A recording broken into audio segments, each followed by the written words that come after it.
Speaker. Can you hear me, Jeff? Alright, can you hear me? I hear you. Alright, good. This is Blind Adam of the Awesome Sauce Comics podcast, and we are bringing back an old and dear friend of the show, Joey Cramer, comic book historian and convention promoter extraordinaire. What's up, Joe? Hey, Adam, how are you? I'm doing good. How you doing, It's man? great to hear your voice. Good to hear you as well. So you got the convention on this Sunday at the Legion Hall. How's everything going for that? Well, yes, it's this Sunday, 10 to 5, at the American Legion Hall in it's Post 91, and it's in Newark, New Jersey. It's at 99 North Main Street, Newark, New Jersey. So it's right near Route 80. It's actually, there's a route known as Route 15, which is, kind of goes to the Rockaway Mall area, Dover area somewhat, and it's right near, like literally, as you can see 80 where the turnoff from Route 15 is, and it goes to Main Street, so that's North Main Street. But you know what? It's also not far from Ledgewood, not far from Route 10, Route 46, not far from Parsippany. So a lot of people in pop culture know those regions, not far from East Hanover and so forth. We're going to have a charity auction at 2 o'clock. So you're having the auction's going to be at 2 then? Yeah, the auction begins at 2, but people like to get in sometimes early in the morning and start looking for the cool stuff. There's going to be a lot of good vendors, and it's a mixed show. So you're going to have people selling rare music, records, discs, etc. People with rare television shows that you're not going to find elsewhere. Rare film. But you're also going to have obviously Excuse me, Joe. Comic books. Who's going to be there? Who's going to be there doing the rare DVDs? Is that going to be Ted? Say that again about the rare DVD. Is that going to be Ted doing that? Oh yeah, that'll be Ted Panulo. You know Ted then. Yeah, I've dealt with him over the years. He's got an open invitation to come on anytime he wants because he's an interesting character, and he's always done good by me. So. Oh yeah, and he's very knowledgeable. A lot of these people I call them historians, what they call themselves that or not. I mean, he's very knowledgeable about comic books. As far as, Marvel and the history and the conventions, he's very knowledgeable. I mean, a lot of us are so immersed in this, and we know so much of pop culture like the back of our hand, and a lot of people are taking this very seriously now. So, it is a second renaissance, and we just have to catch on before the rest of the world. So it's going to be a great show. We're going to have a lot of comic art, a lot of comic books. I would say we probably have a good amount of, non-sport cars, and, pretty much everything you can imagine. The panel is, okay, so we have the charity auction. Well, let me get into that. I've been getting into this whole thing with the history of comics, because Stranko sent me, Chip's been donating all along.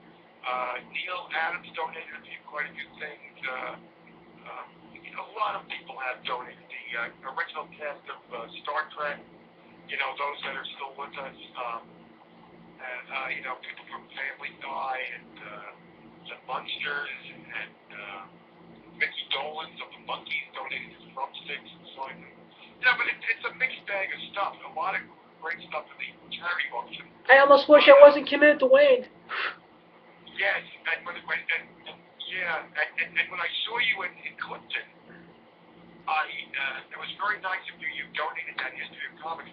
And Jim had donated, Stranko had donated tons of artwork, beautiful stuff. And then he says, I'm going to send you a, and I forgot he said that. But I contacted him towards something else, a lot more serious. And he gave me some very, very sage advice. He's a very wise man. He's a real Renaissance man. But he said, address, please, maybe it's a ride, I don't know he read him. But he said, I have a box of history of comics to send to you. And I was thinking about that, because my archives, a lot of people my age, I've got a certain situation going, so things are not the way I one of the things got a little bit, we have a bit of an upheaval here. Mm-hmm. But, so because you donated History of Comics 1, I have tons of History of Comics 2 now that Jim said, but there was an incident, and I wanted to mention this. Jim said, this kid sitting next to me, it was funny, I said, I told the promoter, you know who Chris Words is, Yeah, I know Chris. He's a good guy. He hasn't returned any of my do you know if he's doing all right? Because I've reached out to him a couple times since his show with nothing returned. So. You know what? There's a guy that I know who works for Marvel. He works for DC. He's got his own stuff that he created. He invented the sketch card, and he's worked on films like I'm trying to think if it was Avengers. I think he might have worked on the first Avengers film, possibly. I know he said he worked on the first two Spider-Man films. Not the old ones, but I mean the ones with Tobey Maguire. And those are the old ones. But at any rate, so he's in other words, he works in film. He works at Marvel. He works at DC, and he was telling me, like, can you get Mike Carbonaro to return my calls? And the same thing you're having with Chris, about returning calls. I mean, I'm glad that I have their personal numbers and stuff, and they always, they've been very good to me. They always take care of me at the big shows. They've got me covered for, whether it's a 1 day or 3 day, they've got me covered. And, no, they've both been good to me over the years, so. It's funny.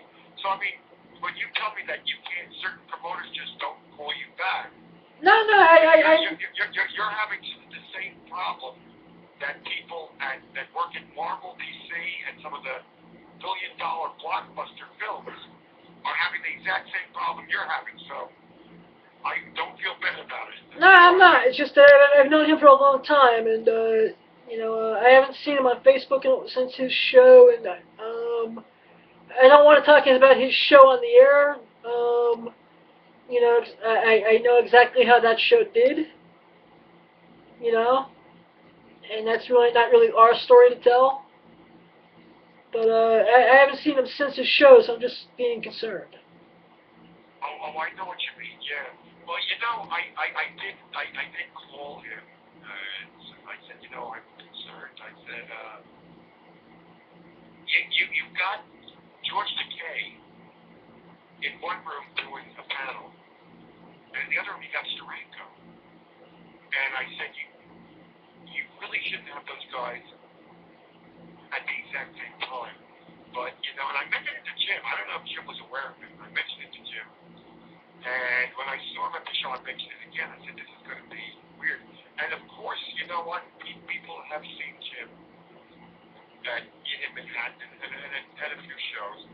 But, a lot of us have not seen, I mean, in my case, I didn't see the show.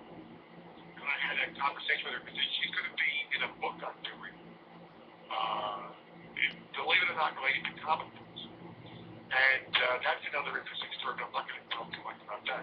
But I discussed with her months earlier, but this was the first time I'd seen her in years, when I specifically went to this event, and I wanted to speak with her. And, she said, well, would you like an autograph or something? I said, well, that's all right, you give me an autograph.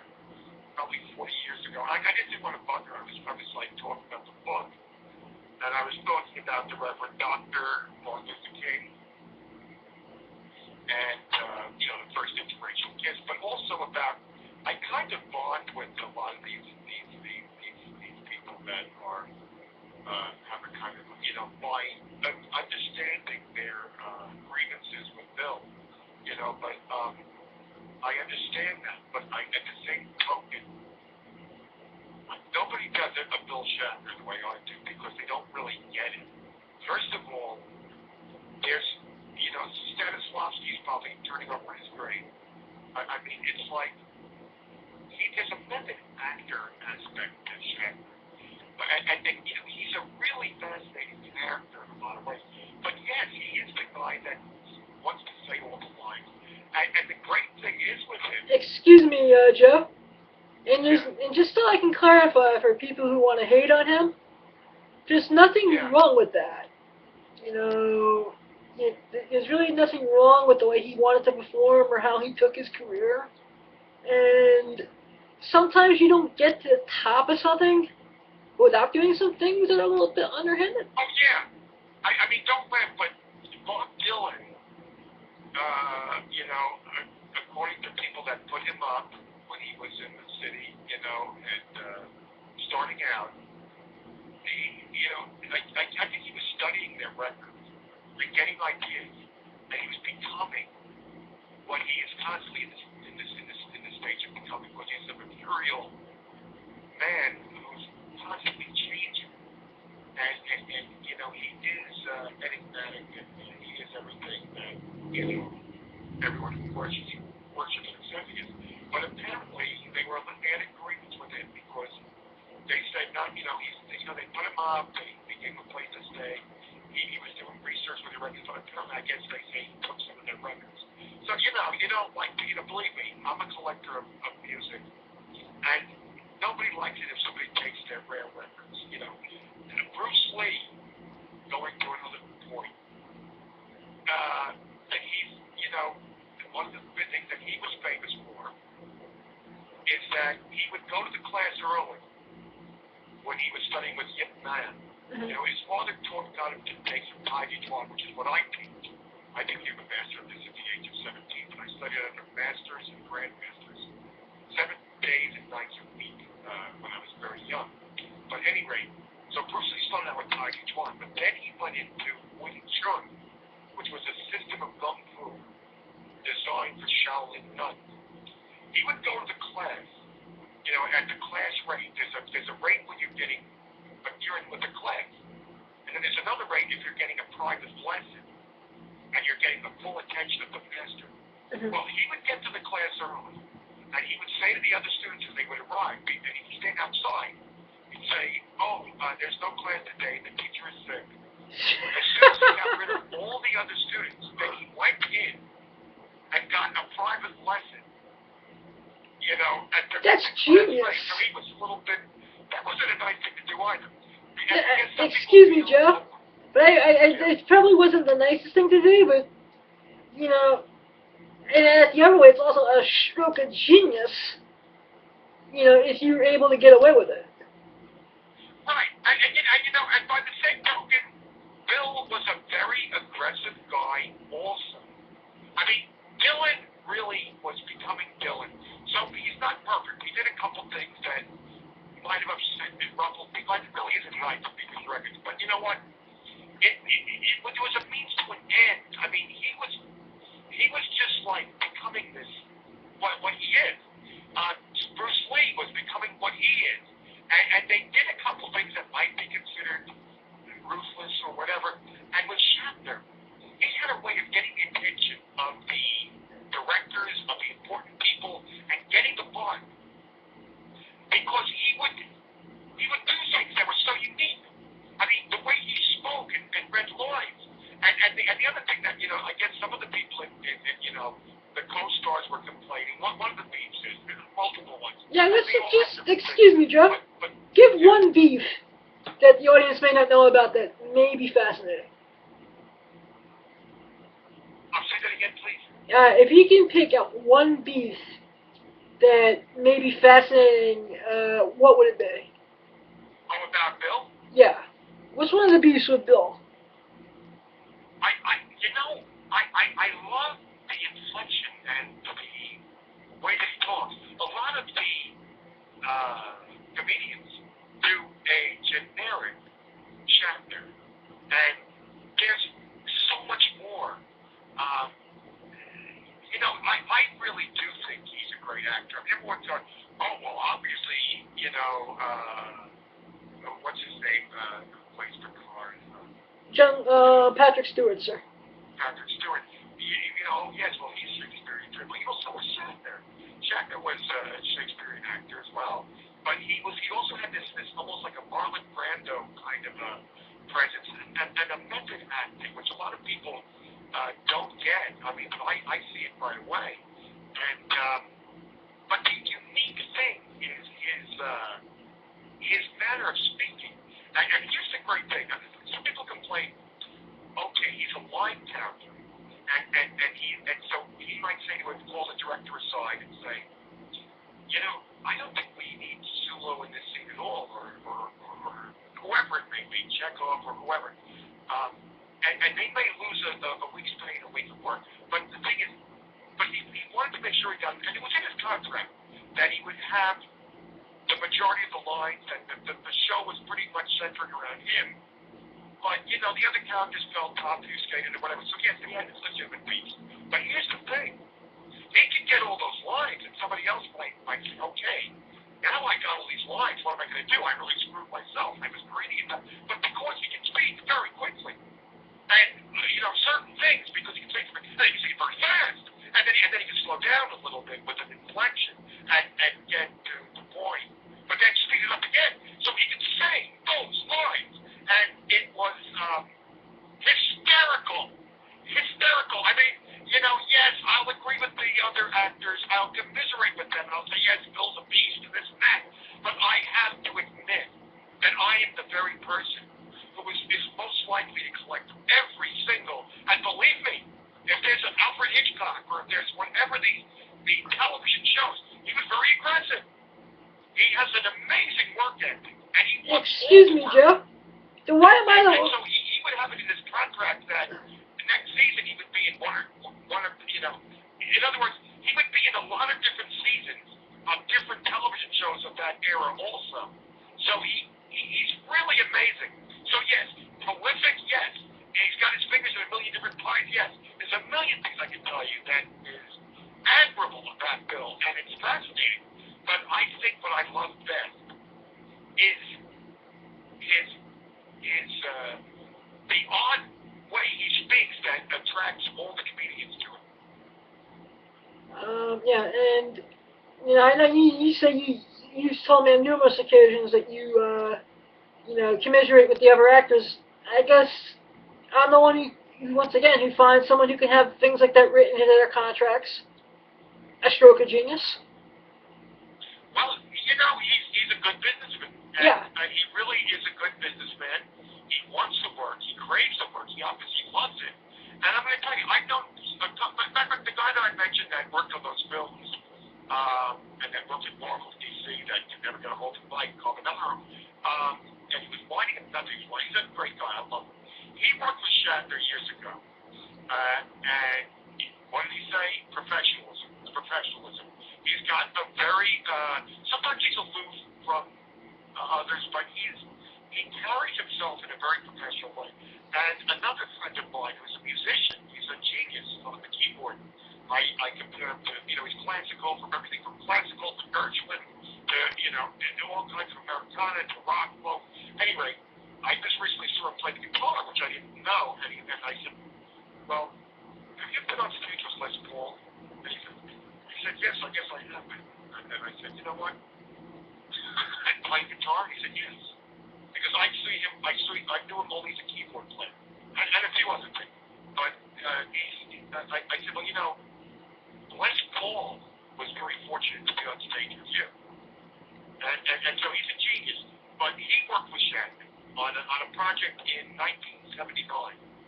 Was that the musical thing that Shatner did? The first Star Trek motion picture came out, directed by Bob Weiss. Yep. And I said, he said, I was with Shatner. I said, wait a minute. You worked with Bob Weiss, the director of Sound and Music, the man who directed the first Star Trek film. It's like, I don't know who was Bob Weiss. So I discovered,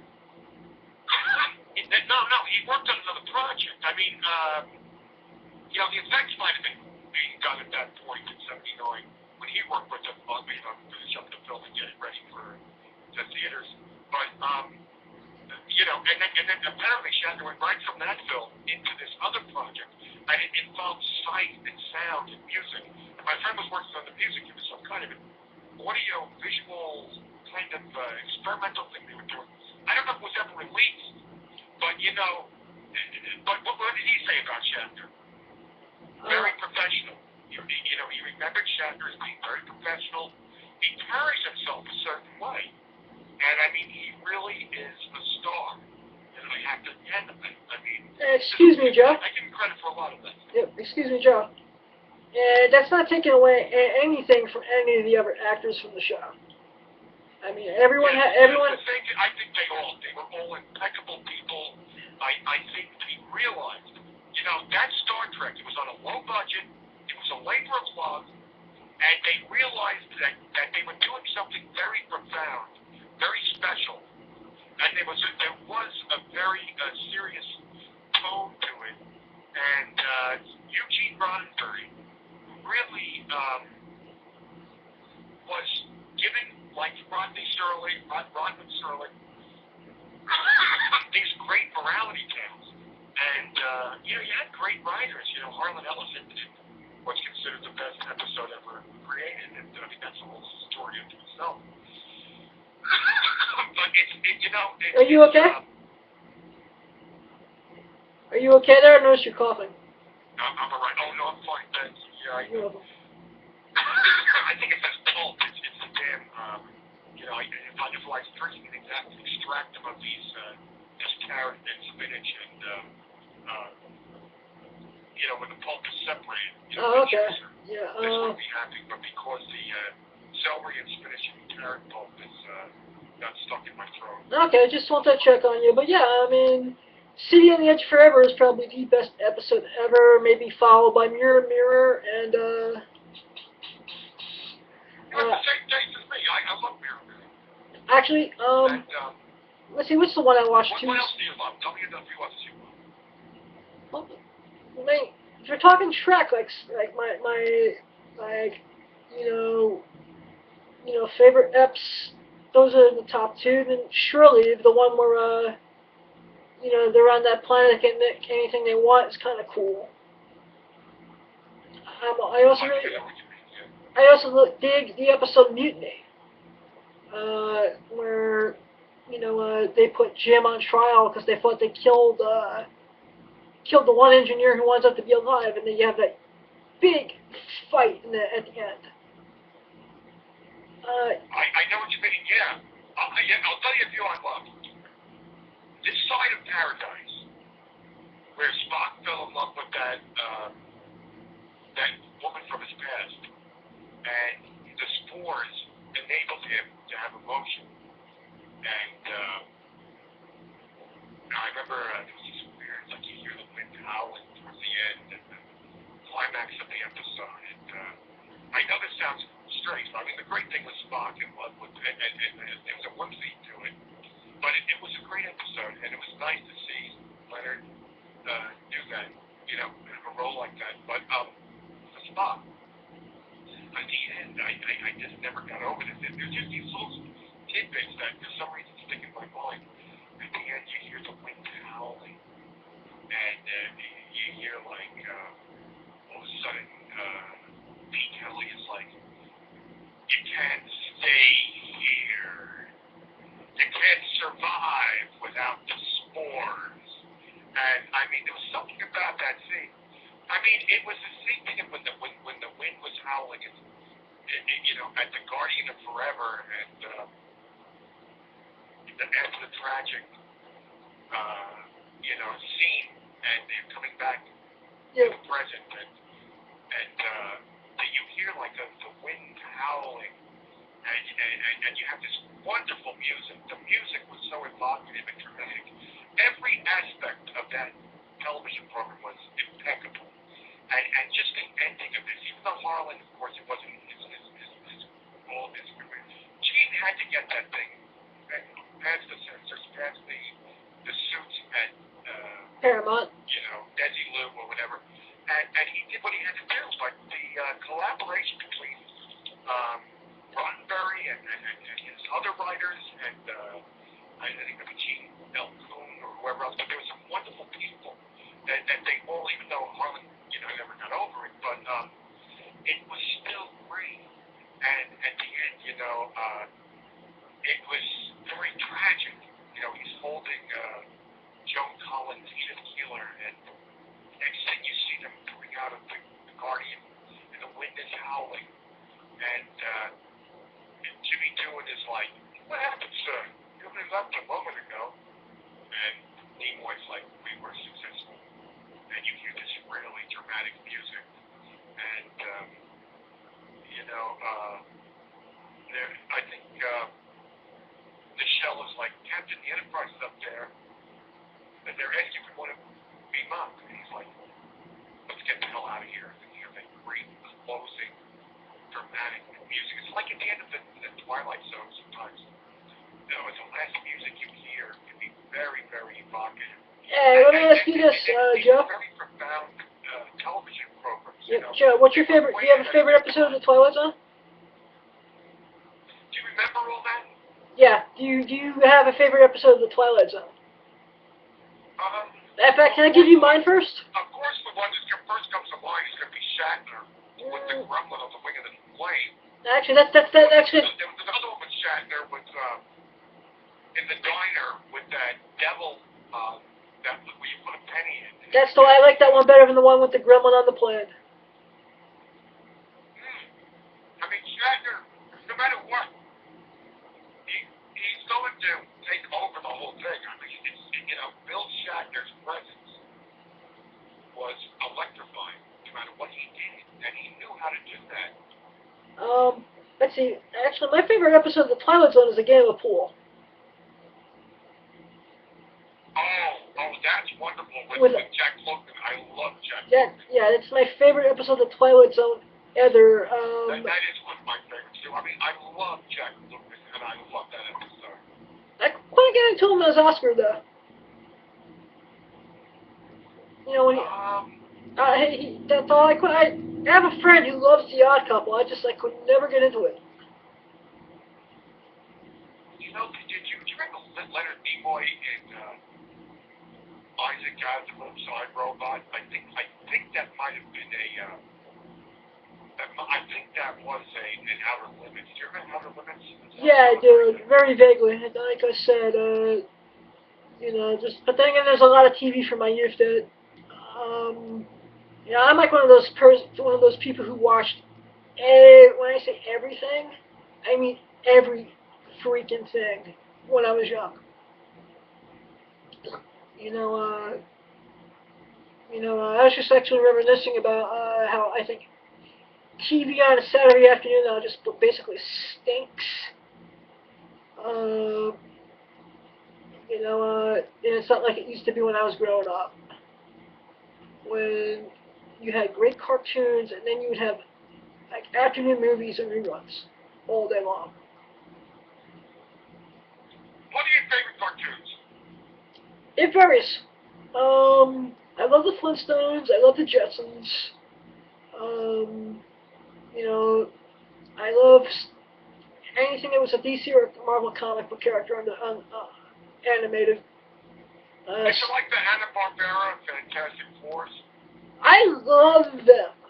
I take that back. There's one Fantastic Four cartoon I like even more than that, and it's the 1970s with Herbie the Robot. I think Jack did the storyboards for some of those. Really, the ones with Herbie? Yeah. Wow, that's fascinating. I did not know that, because, and Stan was saying, I guess they replaced the torch. He thought it was kind of ridiculous that, but, maybe not, some people think, well, this is a kid's show, and I think somebody just felt that you don't have human beings being on fire. No, actually, that's not it at all. I actually just read something on the internet about that they did that because of a rights issue. But, it may have been an incident where a horrible incident where a kid actually tried to, and hurt himself, Yeah, but that wasn't the reason why they replaced people them. that have maybe a child mentality or could have some issues mentally You know, Mm-hmm. so yeah, there was whatever reason, but you loved Kirby the Robot, huh? I just actually when I rewatched them now, I just think it's fun. The Hanna-Barbera stuff is just phenomenal because once again it looks like the comic book of that era. Um, and it's also the best Marvel animation of that time period. I mean, I think Marvel didn't have good animated series based on their stuff until about like 1992. Well, you know, the Spider-Man in the '90s was like just amazing, and it was just amazing. It was so much, and I actually did love it because it was, it was so everything happened so fast and so impeccably, and the way that was done blew my mind. That was definitely going to the next level. But I'm going to tell you something. The stuff that I've always loved is that stuff where you might just see a couple little movements. It was the actual drawings of Dick Ayers, Don Heck, Jack Yep. Kirby, Gene Colan, and it was a primitive animation, but then again with the dramatic music, the music really completes the package. And I think for a lot of us, and the acting, all those characters were very noble. And I'm not trying to be mean, but I cannot stand Robert Downey Jr.'s Iron Man, and I can't stand. I mean, that damn movie was on the background again, so thing with me. I was near Wharton. I was over in Rockaway, and they had that movie going, and I was looking at motion pictures and stuff and documentaries, and I was hearing that back and forth dialogue, and it was getting so tiresome. The bickering and this and that, but and looking little remarks. It just irritates me because in the cartoon there was a nobility to Tony Stark, and yeah, we would always get the girls and all this. That's all cool, but I mean the great thing was his heroics, and he wasn't this kind of. There's something. I'm sorry, and I'm not trying to be a hater again. But no, you're not. I mean, I am spoiled by those cartoons because nobody is going to be Captain America to me. But you know what, Chris Evans is doing good. I'll give him, and even Stranko likes Chris. But I wasn't too thrilled with Mr. George. But he's doing okay. I'm trying to mellow instead of excuse being me, a Joe. hater. Can I please chime in? Sure. Let's see. Chris Evans as the Human Torch was. Well, that whole series of movies was plagued. Just. What was your feeling on him as a Torch? I think it was okay, but I think the actor who really steals the show in those two movies is Michael Chiklis as the Thing. And Michael Chiklis, who played the Thing. Oh yeah. Did you ever like that show, The Shield? Yeah. Yeah, I always used to watch. And then Jessica Alba as the Invisible Woman. Yeah, I thought she was great. Yeah. Well, And even the guy that played Reed. So I just wanted somebody that looked like Johnny, the way Jack Kirby drew him. I kind of let that one slide a little bit. And I figured, hey, they changed Alicia Masters, and that's what I was upset about. Yeah, they make a lot of changes, and I really wanted to be the way Jack Kirby and Stan Lee, and the gang in the old days portrayed them. But what did you think of those cartoons, though? You know that they're primitive. By No. I mean, remember, they had, of course, the flavor of the Marvel, and they had the melodramatic music, and they had the noble characters. They were very Shakespearean. They were very soap operatic, because Stan is very soap operatic. That was an aspect that he brought, and these are human stories. These are very interesting, and the idea that you're taking these comic books and these characters, and it's not just like Ace-Man, or Kimber the White Lion, or Greatest Cat and Minute Mouse, what or you're saying? Gigantor. I mean, what you're doing is you're having these people in the real world with real emotions and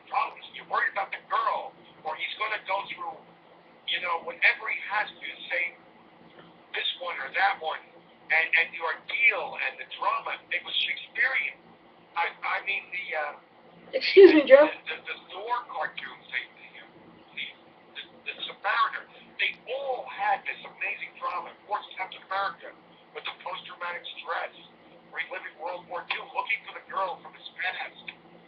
Very dramatic stuff. Hey, I love the. I have them all on DVD. I have them on YouTube. In fact, I play the music on this show from those cartoons on here a lot.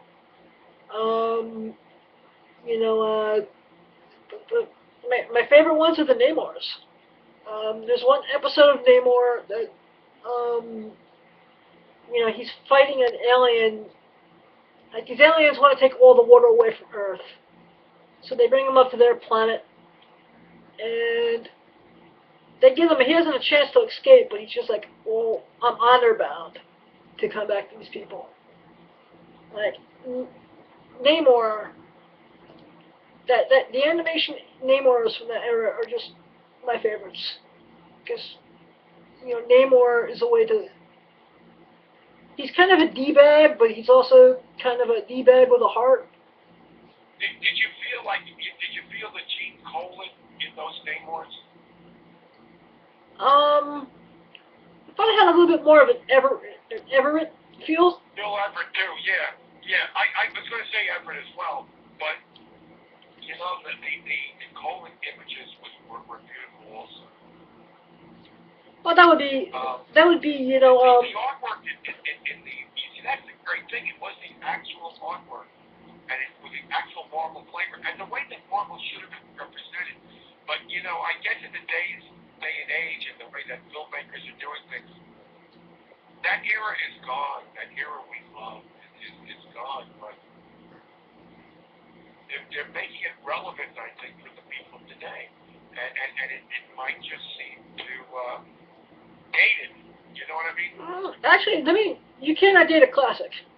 I mean, one of my favorite episodes of the Iron Man from that era is Cliffs of Doom, which is basically a moving, talking Tales of Suspense 58. With the chameleon, dressed as Cap, stealing whatever the hell the stupid toy was. And just Cap and Iron Man beating the ever-living shit out of one another. All through Stark Industries. Fun stuff. I want to get back to your convention for a minute, if you don't mind. Sure. I have a question about the auction.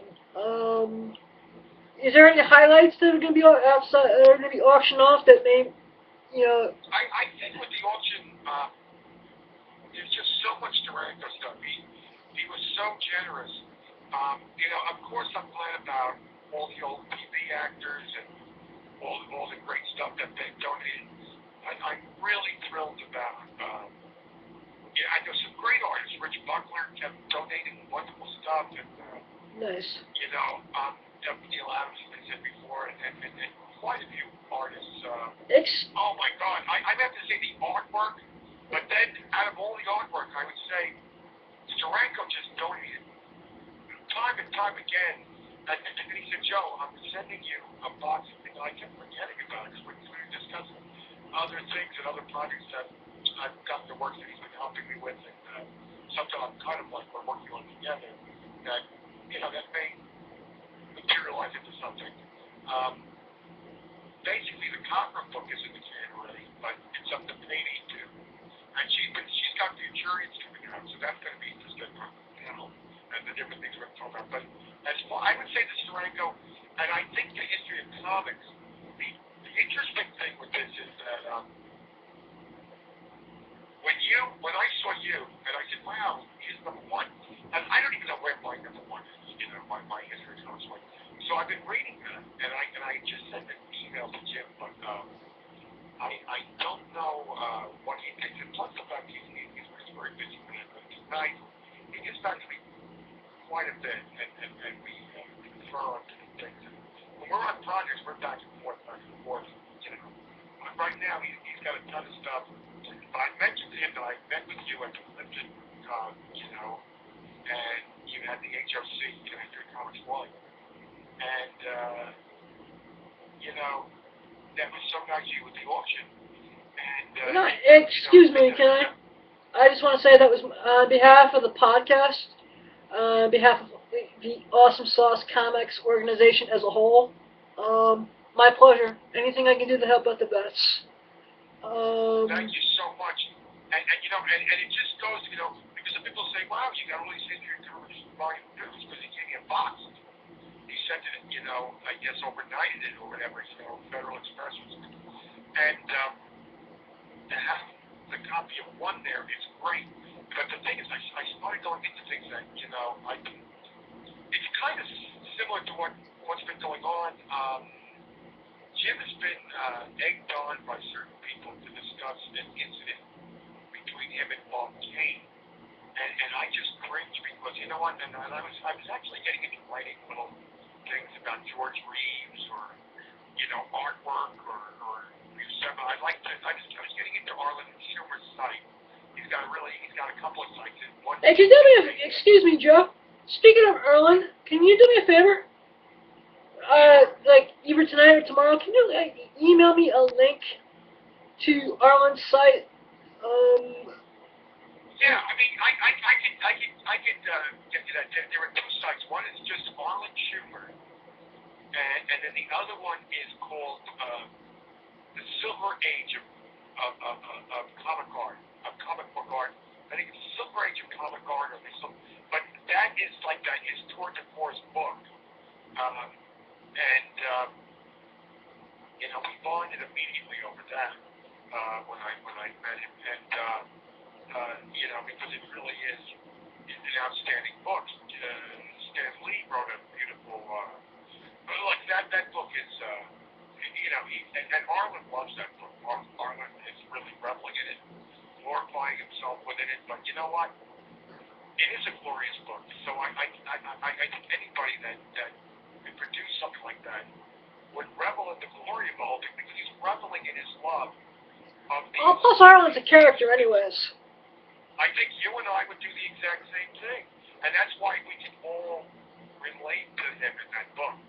But you know what happened? I was on the site, and I saw that, and a lot of people writing on this. I think I might have, probably if I wrote anything, but I think I stayed out of it because that incident came up. Or maybe I mentioned, you know what, I think I mentioned Stranko. I didn't mention that. I'm trying to be a fine story. But you know what? Excuse me, Joe. Let me add this to it, because like I told you in between the last time you were on and now, Jim has actually talked about it in length at panels recently. Oh yeah, I know, and I'm aware of it, and but you know what? I think once it started, all of a sudden, you know what it was? No, I think it was Arlen himself because somehow, or maybe I said it or somebody said, well, it was something to do with Gene Colan. Or, wait a minute. But then, I said, well, first you had, excuse me. I think Johnny Romita did one issue after that, and also went into after Stranko, and then it went into Gene Colan. So I'm talking about it to do with that at all. But I certainly did not contribute, or I was like getting I was like, wow. But people really, it's a thing that gets everyone going wild. So I was reading all this stuff, and I said, no, I think I'm going to stay out of it because it's interesting. And but the whole thing was this incident where, and I was trying to go back to the roots, and I'm thinking, obviously, Kane did a cowardly, unprovoked attack on Jim, and. Basically, can I put this in street terms that my audience may understand? Can I just put this in the terms that I think my audience will understand? Basically, Student Stranko was going into an elevator that Bob Kane was in. Bob Kane basically bitch slapped him and said, "Hey, Jim, baby," and then let the elevator close. Close. You got it pretty much, but just a little bit of. Here's exactly what happened.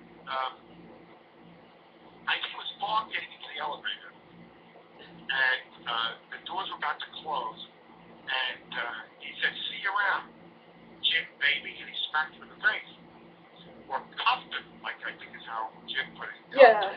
So he punched him or whacked him in the face. As the elevator doors were closing, which Jim, first of all, he's like, "You know, close me, Jim, baby." Nobody does that. But I mean, this guy smacked me in the freaking face. And as the elevator doors were closing, so it was like a kind of a cowardly move and a grandstanding. And so Jim said he was very angry. He was fuming over it over that night, and he caught up with him the next day. And he says, "Hey," and he's with a bunch of people, of course, because Bob Kane would always be surrounded by people, glorifying himself and so forth. And, you know, he says, "Remember me?" And Jim says to him, and he goes, "Oh, yeah." Bob Kane's like, "Yeah, you're stranko." And he says, then he bitch slapped him just the way that, you know, similar to what Kane had done to him. As he was, the elevator doors were closing, so he wouldn't actually, they'd be able to get a cheap shot at it and get away. And Jim was just stunned that anyone would be an asshole like that. Pardon my French, but you know. Hey, you've listened to my show long enough to know that I have no restrictions on language here. You know. So I just gotta watch my language. But basically, when Jim struck back, when he saw him, Jim saw him and he says he bitch slapped him. And again, pardon my French, but he said, "See you, Bob, baby." So I thought that was great, you know, to do that. Yeah, but the cool thing about Jim, he didn't do it in an elevator though. He was in a spot that. No, he didn't. Yeah, and that's exactly where I was going. Yeah, and Jim said that he stood there. I just looked at him. You know, did the exact opposite of running away like Dave did. And you know, he said, yeah, he wanted to give him a chance and to do whatever he was going to do next because Jim is a very tough guy. Jim got into he reckons about 300 fights.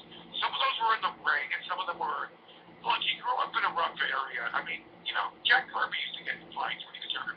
Harlan Ellison got in fights with, you know, there would be anti-Semitic thugs, you know, giving him a hard time. And cowards, again, cowards. So Harlan would be fighting 4 or 5 guys at a time. And Harlan became a very tough rookie. And it's a little guy that'll be the toughest guy you do not want to mess with. And Jim's a little guy, just like Harlan. Kirby's kind of a little guy too, yeah. But Jack wasn't afraid of nothing.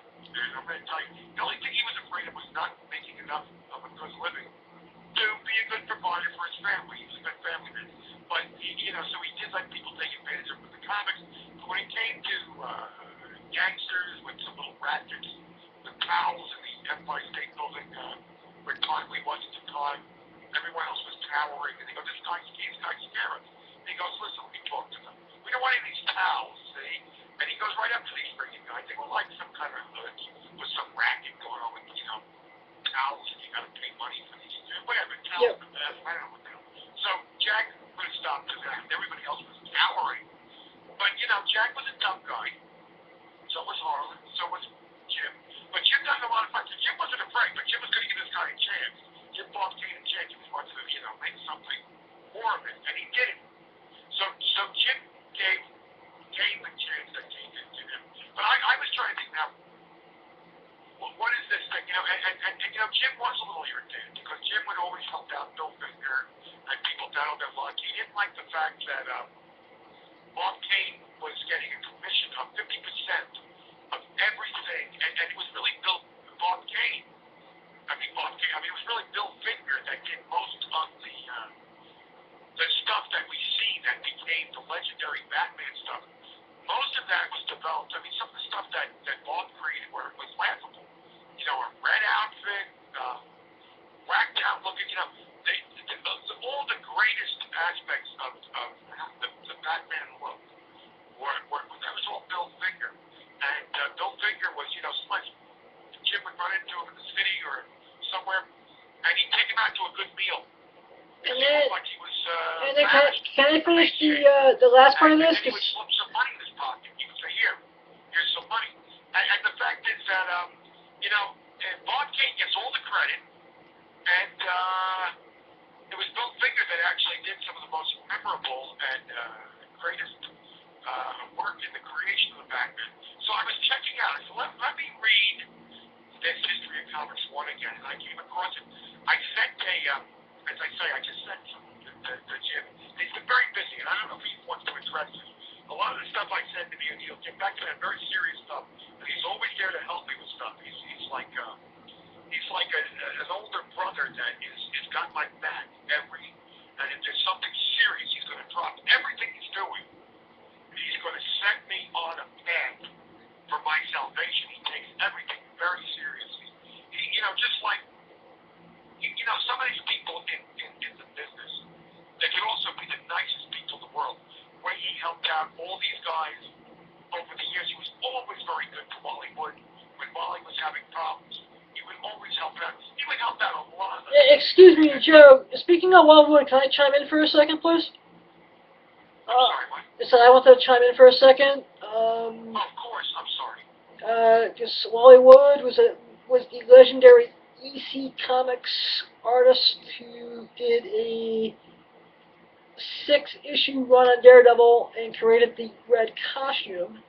And he died, I'm going to say early 80s. And I think that, if I remember reading correctly, didn't Wally kill himself? Say again? Didn't Wally Wood kill himself at the end? Yeah, he was a drinking guy. I think he did it. And that is sad. Yeah, well, I guess this is my question. He had a lot. I guess he had certain things that were tormenting him. Like a lot of people do. I mean, the same thing with Robert E. Howard. But that's a totally different story. Obviously, the people. But I mean,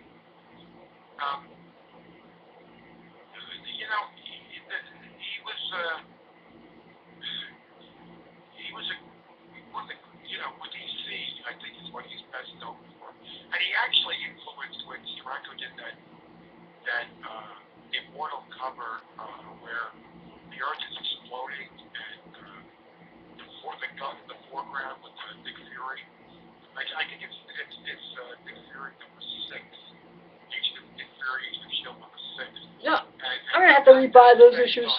Some of the sci-fi work and the outer space work of Wally Wood. Wally Wood was a great influence on so many people. But yeah, I'd like to think of Wally for all the great, Wallace Wood, for all the great work he's done. And it is sad there were some tragic things in his life. And, but that goes for a lot of people in the industry. It's an industry where the genius of these people went without reward or recognition necessarily, their pay was, there wasn't a health plan or anything else. I mean, there was a lot of... Excuse me, Joe, once again.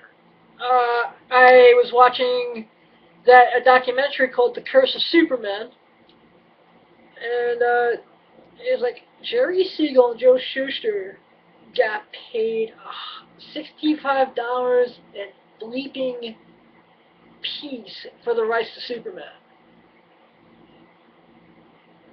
It was like $125 they got paid for the rights. That's a crime, sir. Yeah, I mean, there was a lot that went on with that. I mean, at first it was ignored, and then some people said, well, let's do that. It was almost like they were stealing they were stealing almost right out from under them, and then there was a lawsuit, and then there was like a blackball of them. Some of the people that worked at Marvel even told me years later that they believe they had a blackball of, some of the great creators. But, it's basically the business practices where people don't want to give people. I mean, it's kind of in the work for hire, where you're signing the back of your check, and those who didn't cross out, the work for hire stipulation, and giving away ownership of anything they create.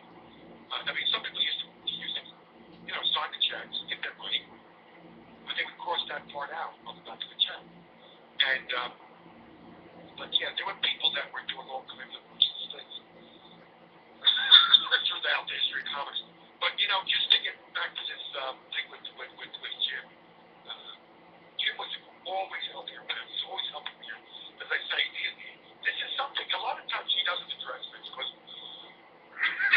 a lot of things where if it's a project we're working on, or if he's concerned about me, for some reason, he gets back to me immediately. But he's very, very busy. He's got, like, you know, Spielberg could be calling him any minute, or Francis Ford Coppola, or people in all aspects of pop culture. And Jim is, it's amazing how much he gets back to me. He gets back to me with anything important. I think he really understands pretty much everything.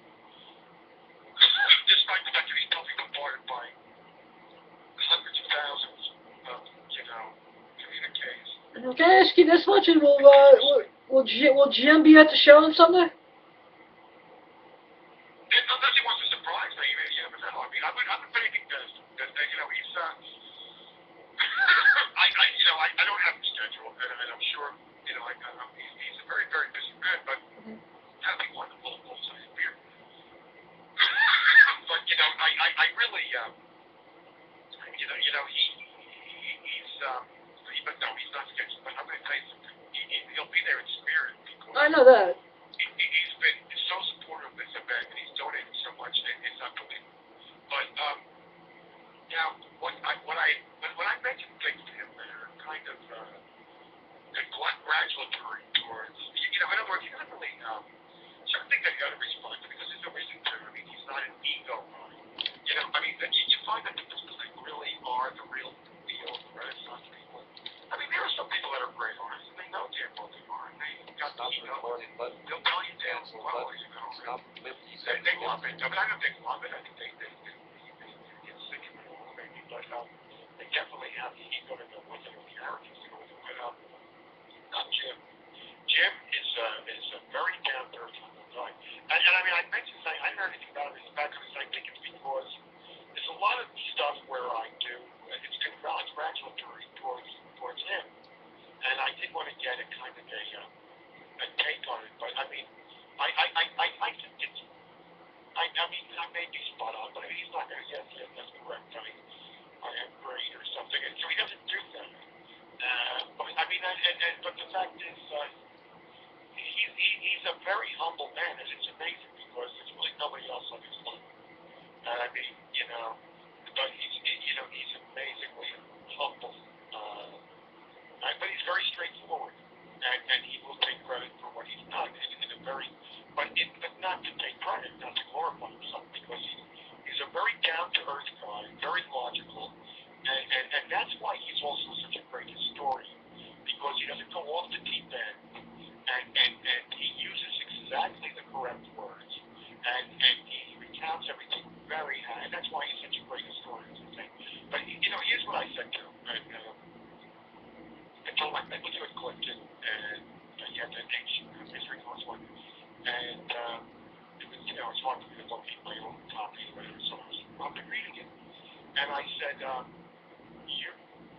your insightful analysis, I said, of Bobcade's strengths and limitations in the Batman section were fair, as was your primary focus on Bill Finger.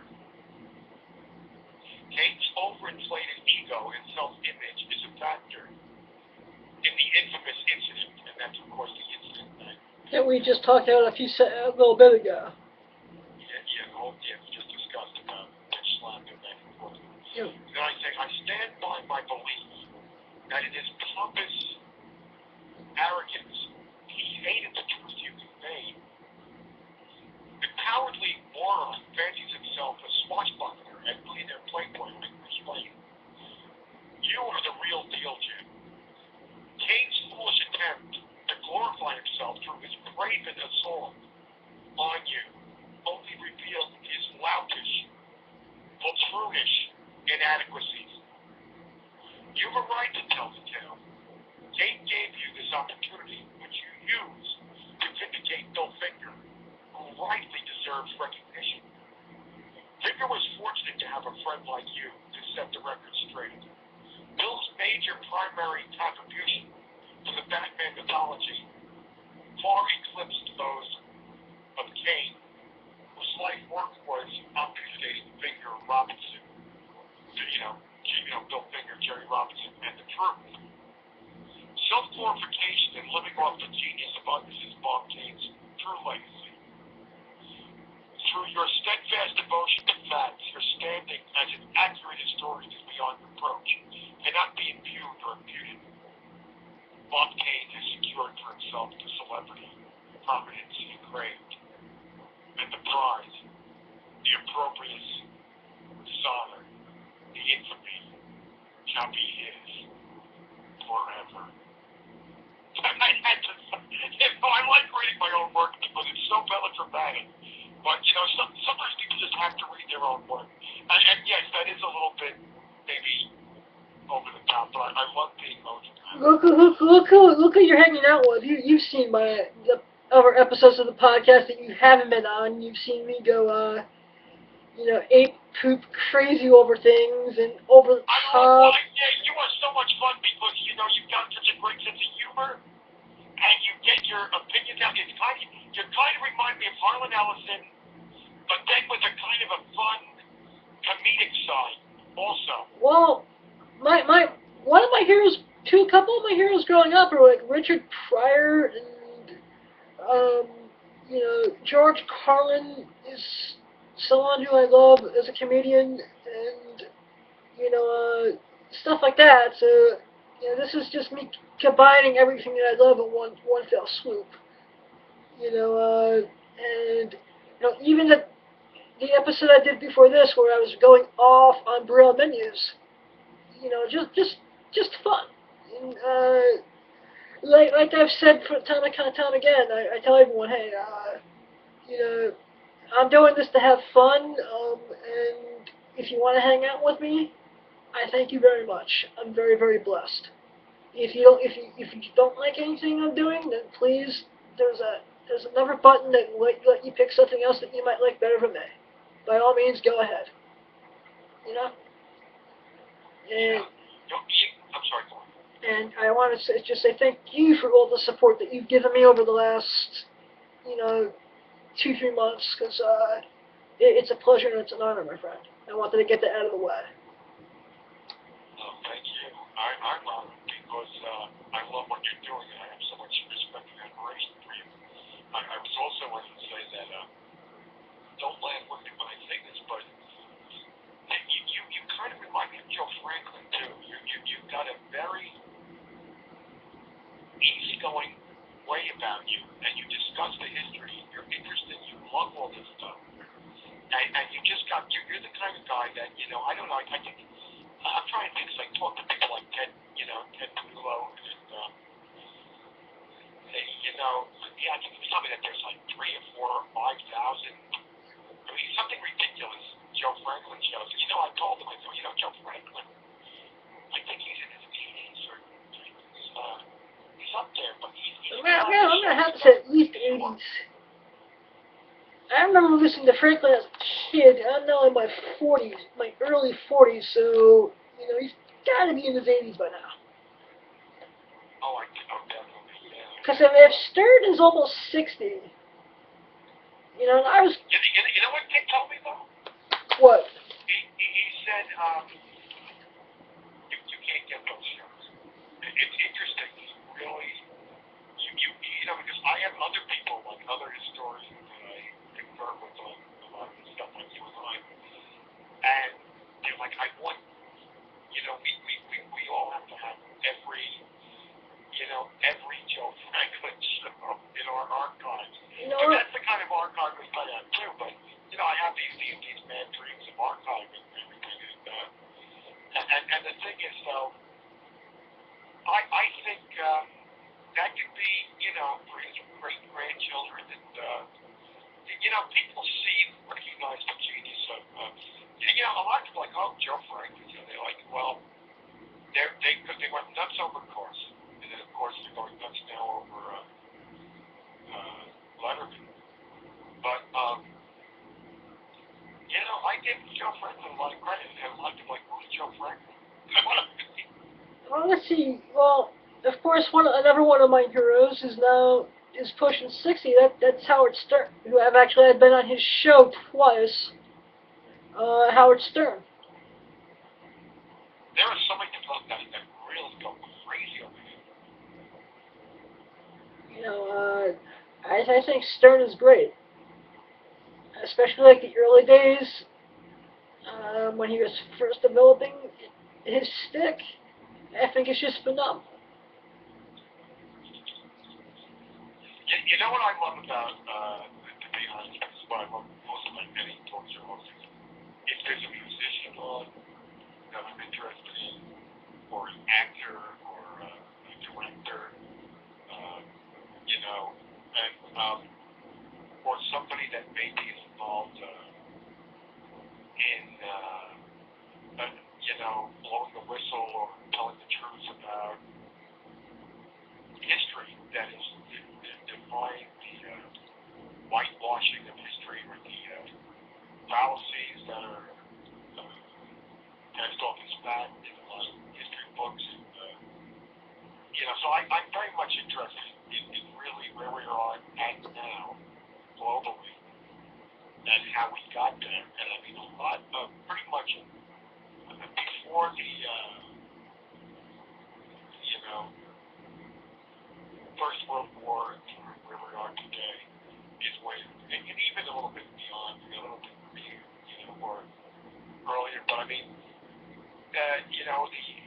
with propaganda, and, I think, you know what I mean. And of course, World War II, and but so in other words, any show where there's somebody who's really going to be talking straight talk and very candidly about real history, not all this propaganda that we swallow all the time.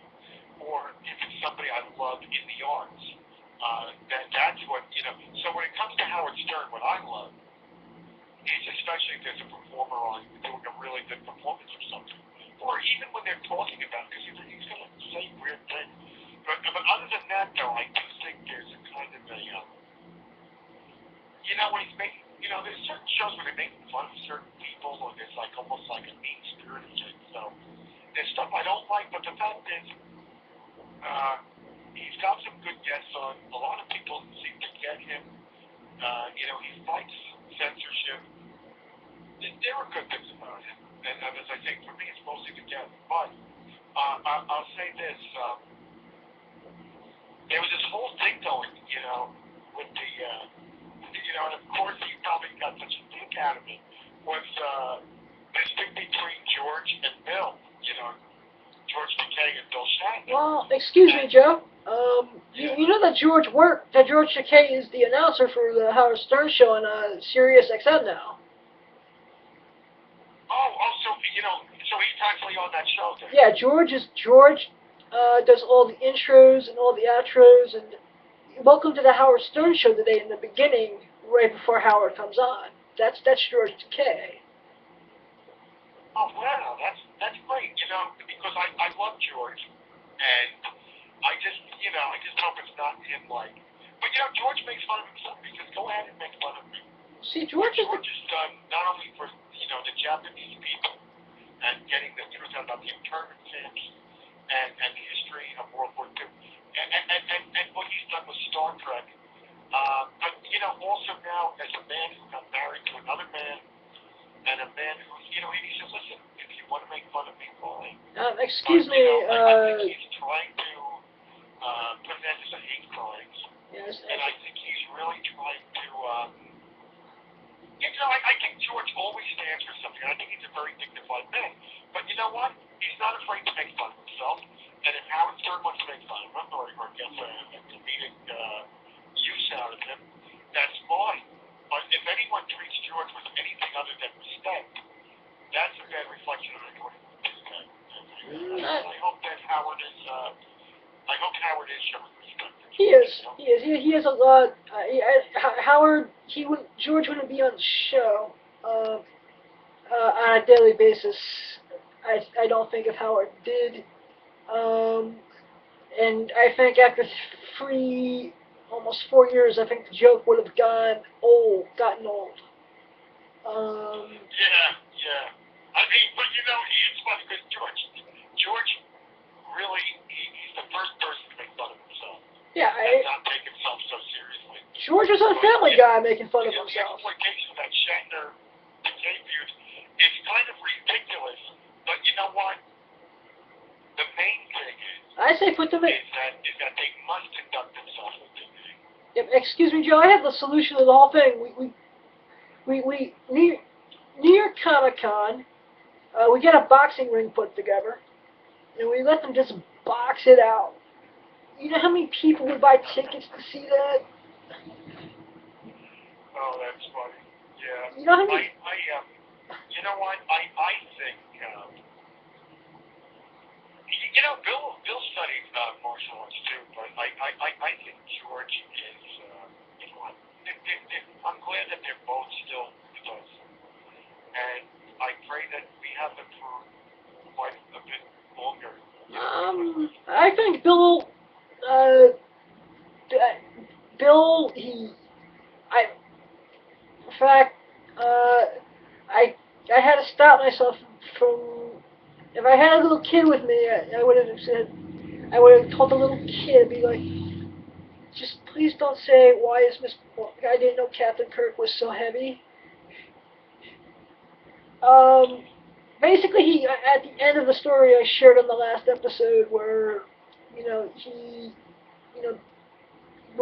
where we both went to tears with each other, I had to hold myself back because the stand-up comedian was me, and I almost slipped out. Gee, I didn't know Captain Kirk was so fat. You really think, in other words, you almost like a Tourette syndrome, you almost were going to say that in Bill's face? I came very, very close. Was that like a joke, or, but you were having this really emotional scene with him, where you both, Bill has done good, and you know what? I was watching the Honeymooners episode right before. The most beautiful stories you told me when Bill hugged you, and I think that's such a beautiful thing. And then all of a sudden, but I know what you mean because it's going from something so dramatic and so profound, and then if you said that might have actually been the most comedic thing to say at that point, to lighten up the mood of the whole thing. I had a no, cause I did but still, you don't want to say that to Bill, because he does have that ego, and But you know what? He probably enjoys food, and plus, when you get to be a certain age. No, it's just that. And you know what? He's always running from one gig to another. He's going to be recording an album, a record, or a disc, or he's going to be going to a theatrical performance, or a commercial, or he's going to be doing something with his writing. And I mean, if you're always on the run, unless you have somebody making, vegetarian, organic food, he probably does end up eating things that are probably not good for him. Yeah, like I said, once again, like I said, I was watching my favorite episode of The Honeymooners, and that line was just stuck in my head. Oh yeah, I knew that. Yeah, now I know exactly. Yeah, because I remember that. It's called the episode. Davy Crockett. Yep. I never knew Davy Crockett was so fat. Yeah, when Ralph was scraping his head off at Alice. Yep. And then the little kid comes out, and he saw him with that idiotic raccoon hat on. And he said, yeah, I never knew Davy Crockett was so fat. I mean, yeah, you were going to do a classic Honeymooners line on Shatner almost. Yeah. That would have actually, probably you should have done that, because that would have even been icing on the cake. I had this very profound moment with Bill, and then just adding that, but I don't know, unless you would have made Bill go, what the hell are you doing? We just shared a dramatic moment, but I think Bill can laugh at himself too. I mean, listen to those crazy references, man. Actually, but you know what? You know what's interesting though? I actually got it from the man who publishes Scream magazine. It was a great collection of Bill's, and it looks like it was some, actual performance performances or maybe rehearsals or recordings or the way he actually did something. And then what probably the actual, the actual appearances where he's doing songs, and it's like he kind of talks his way through the songs very theatrically, and he kind of goes with the music. But you know what? These things that are so damn ridiculous that he's doing, I love what makes them great. And David Lugosi said this too. The secret of comedy, Lugosi said, is to do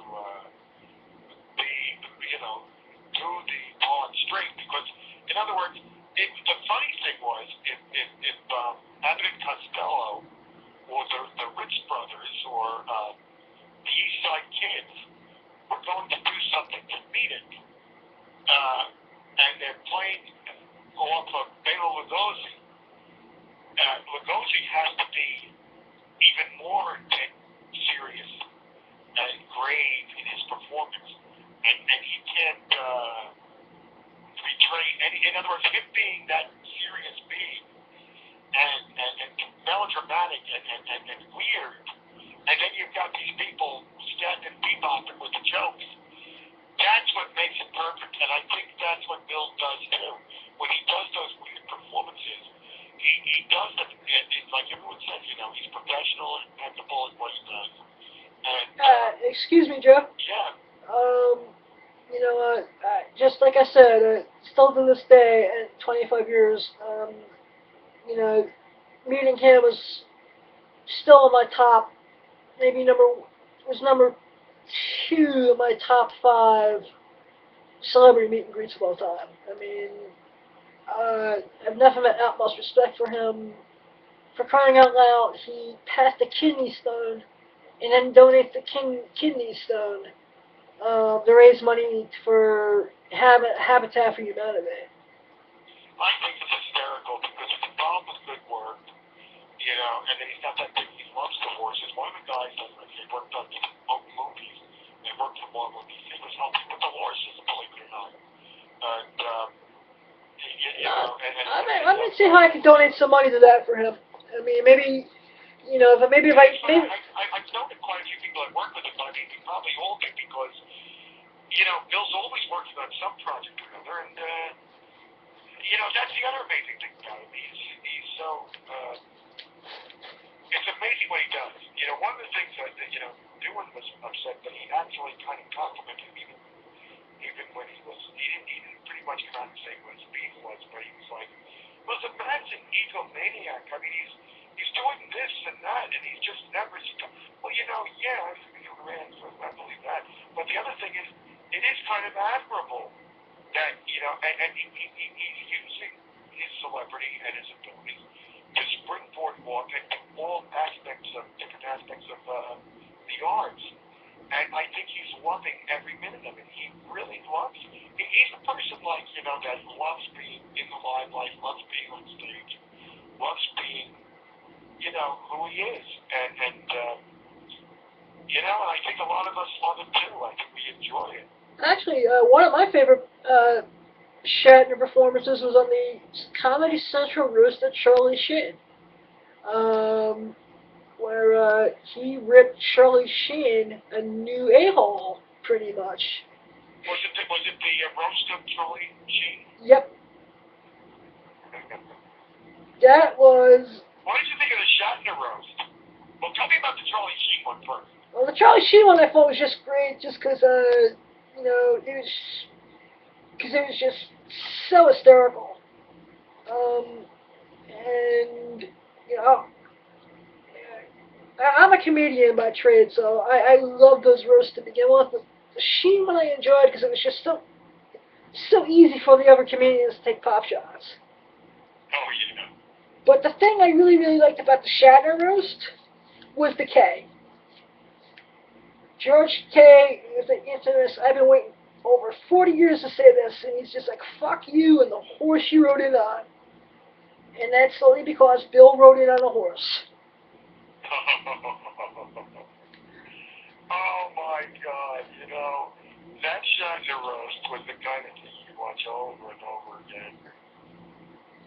But you know what was annoying me? I'm going to tell you what annoyed me with the Shatner roast. All these people, it was almost like they feared Bill. And so they started tagging Betty White or started tagging George. It wasn't the Betty White roast or the George Takei roast, but the Bill Shatner roast. I mean, come on, get your head out of Shatner's rear end and make fun of the guy for God's sakes. It's supposed to be there roasting him. Don't be intimidated or fearful of that. Let's say, as a professional comedian, excuse me, stop, lay off of Betty White, Bill and George Takei, and come out with some good zingers on Bill. You see, but you can do all three. I mean, there are a couple of them in there. Like Jeff Ross had some, in the roast is Jeff Ross's baby. And there was a way that he was the only one who attacked all three of them, and it looked good. As soon as I heard Betty White was on the docket, I knew people were going to go after her. And it was right after the Kay's wedding that roast took place. So you knew that was going to happen too. Oh, yeah, I understand. Yeah. And George, I think he's doing a lot to try to help, make changes and open people's minds and eyes to, I think he's always trying to do something good, so, and I think he's got a great sense of humor, too. Because he was in an episode of Family Guy, where he was really making fun of himself. I think that's funny, and I think John Lennon and Yoko when they were trying to put an end to war, and was vicious to them was out-tapped, very much drunk, and he was very ugly to Yoko, but people are so comfortable attacking women, and it's not right. But that's a shame too. That really is. I know you're 100% for women's rights. I'm for women's rights, and I don't. I think, hey man, here's an idea. Instead of if you think you're that tough, instead of going to hit a defenseless woman, go into the middle of Harlem, say about 125th in Amsterdam, yell at the N-word, and then go see how tough you are. It's just like, if you think you're that tough, go do something crazy to prove it. And yeah, I mean, people seem so too comfortable with attacking women. Yeah. But I think George, like John Lennon said, we'll be the world's clowns if that's what it takes to try to, do something good or try to open people's eyes and minds, and try to promote positive change. And I think that's what George does. He wants to be the world's clown. Yeah, well, but if it's going to help to stop the hate and start a dialogue about, why do you hate people, or why can't you just leave these people alone, let people live their lives, or whatever the case may be, Yeah, and what I was trying to say before, when we were talking about George and about the whole marriage thing is, hey, we're not, 2015? I mean, can't we just go all F and get along?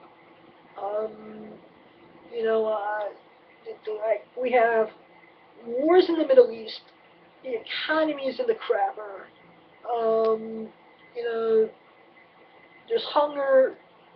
Should we really give a rat's ass about people's sexual orientation at this stage in where the world's at? Seriously? You made a very good point. Crap! Now you just made me get political on my own show.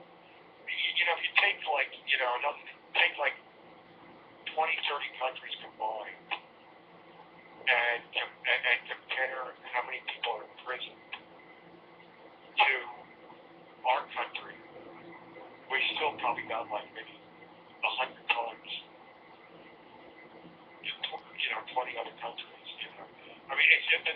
astronomical figures. I mean, it's a big industrial complex, and most of the people that are locked up are people of color. So there's, and of course, all these hate crimes and people being beaten to death right in front of the camera, right in front of everybody's eyes, and the people that beat them to death get away with it.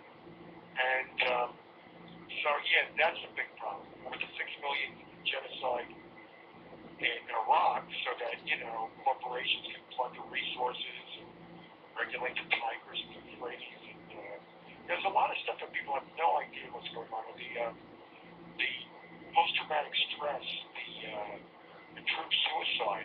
People have no idea what the statistics are. Yeah, excuse me, Joe. People are not told the truth. Here's something you might. This is, I guess I'm now breaking my only rule I've ever had for the show. I'm getting a little bit political here.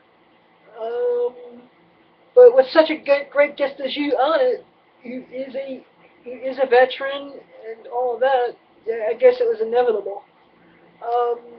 But did you hear that in the state of New Jersey, they actually cut out the suicide prevention hotline for veterans?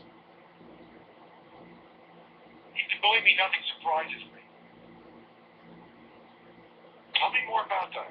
No, I just heard that they cut the budget and decided to cut out something for if a veteran is feeling suicidal, that there's not even like a suicide prevention hotline for them to call anymore? That doesn't surprise me at all, because what's going on with our veterans is that whenever you see some kind of scandal in one of these hospitals, that's just typical, that's just normal. Every now and then somebody will do a write-up on it, but, and the thing is, when I discuss, world affairs, I always hate anyone that thinks me as political, because, in other words, I don't think of Jesus or, Gandhi or Dr. King as political. I consider, these as spiritual beings, people that are speaking truth, people that are doing some good in the world. And I think what you need to start from, in a lot of my articles, because a lot of what I write, it really has nothing to do with comics or old TV shows or motion pictures, but a lot of it has to do with what really is happening in the world, because we're so poisoned with propaganda and doublespeak. The dystopian visions, the prophetic, words of Herbert George Wells or Aldous Huxley and George Orwell are unfolding before our apathetic, awestruck, yet, awestruck eyes. Excuse me, I'm gonna... We're pretty much kept, people are focusing on Justin Bieber or Lindsay Lohan, while, the world's water is being polluted, our food, our water, everything produces cancer. I mean, there are some really serious things going on.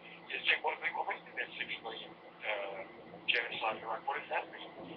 People don't know what's really going on. People are so busy, wanting to, paparazzi chasing people and making that the news. But I mean, anything but talking about the world's water supply, or Monsanto, or, GMOs. Excuse me, Joe. I actually think so. That's not necessarily a bad thing at times, because I think some people, if they knew how messed up the world truly was, would probably go to the top of the George Washington Bridge and jump off. No, I know what you mean. I've had some people that read my articles, and they were like, but they knew that I was sincere, and they could tell that I had done my research.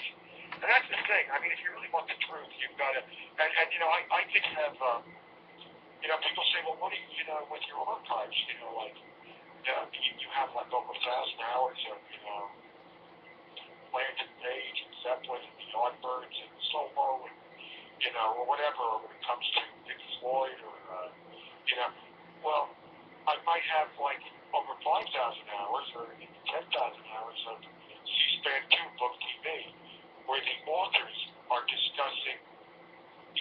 Blackwater or the different privatized armies that is eating up our tax. The working poor people are paying tax money, and it's going to the people that control the world's wealth are getting off of the backs of the working poor. Private armies, our money goes into the troops, but these private armies, these mercenaries, international mercenaries from around the world that are being funded by our tax money, are in the service of a corporate elite, and they have no accountability. Like, if they say, well, but the soldiers are following orders, we're not really, unless somebody makes a fuss over it. But there's a reason why the soldiers are committing suicide and why they have post-traumatic stress disorder. But they're accountable at times. But pretty much a lot of the horror, it's not their fault. They're following what they're told to do, and they really are. We're all kind of kept in the dark about what's really going on. And no matter what you think is right or wrong or evil or whatever's going on in the world, for the most part, you've got to blame the people that are pulling the strings and not the troops who really, for the most part, people that are going into the military might be economic reasons. People that are poor and they can't get work, they can at least make money in the military.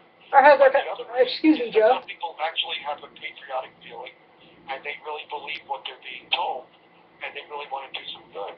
Excuse me, Joe. They're being deceived and they're doing things that might account for their suicide and might account for their post-traumatic stress. They suffer every day of their life for the rest of their lives. I'm sorry to get so heavy on you. That's fine. I was talking to Herb Trippy about this kind of stuff, and I wish we didn't lose him because I would have loved to have worked on some books like that. And Neil is up in his ivory tower somewhere, but please, don't do me a favor. Don't. Neil Adams and Denny O'Neil did. Remember the Arrow and Lantern books? Yep. But I can take those books and I can kick them up a notch about, the drug issues that are going on today, or the prison issues, or the violence against women issues, or the invading countries for their resources and leaving millennial environmental carnage in its wake. Cancer zones all over the world, even in this country they do it. It's all propaganda, it's all money. And I can take what they did with those great books, and I can kick that up a notch. Excuse me, Jeff. Let me just clarify something for the Awesome Sauce audience here for a minute. He's talking about the classic Denny O'Neil, Neil Adams, Green Lantern, Green Arrow run from Green Lantern, Green Arrow 76 to about issue, I'm going to say about issue 90. I may be off a little bit, but that's why there's Google, folks. They tackled everything from heroin addiction to, slumlords, the homelessness, anything and everything that was a topical issue in the 70s. And they kind of even did that with environmental issues with their run of Batman and Ra's al Ghul. Yeah, they did with that issue where the guy was like a Jesus Christ pose behind a huge airliner that was, polluting the air. Yep. And that was actually, it looks like a Jesus Christ, issue, but that was actually about air pollution. Nothing, just classic stuff. And I actually think that's when, comic books started getting a little bit more serious as well. I mean, what Stan and Gil Kane did with the Spider-Man issues, which... Right. They wouldn't have been able to do the drug issues, which were really some of the two-part story with Speedy as a junkie. They would never be able to do that if it wasn't for Stan and I think it was a hybrid of work by Gil Kane and Johnny Romita. Yep. In those Spider-Man issues, and as a matter of fact, when they were getting rejected for doing something like that, you know, it was, I think Neil, was either Neil or Dick or both, but, you know, Neil's pretty good at going into people's offices and wasn't terrible. But I think, you know, well, you're not necessarily doing it that way, but I mean, I think he went in and said, look, Stan did this. You know, it's better if he would tell the story, but, you know, but I have to, if I remember, I think he did tell the story, I think it was like, look what Stan did, and he actually, you know, printed those books without the code, because the code was giving him a hard time. And this was actually, you know, this was a public service what he was doing. So in other words, he convinced the editor, yeah, we're going to do this. We're going to be doing something that's actually public service. And they got the books through. But it was based upon the fact that Stan published those Spider-Mans without the comics code. Yeah, and let me once again give my audience, who's basically a subculture type of a humor audience, pretty much a little history lesson on that too. Spider-Man 96 through 98, they had, you know, as a drug awareness type story with where Harry Osborn winds up taking acid. Even though Stan tells the story, he has no clue what pill Harry was taking. Um, you know, almost jump off the bridge and Spidey catches him. And, you know, basically Spider-Man gives Harry Osborn the lecture that you're an idiot, you shouldn't be doing this, and then he goes to rehab afterwards.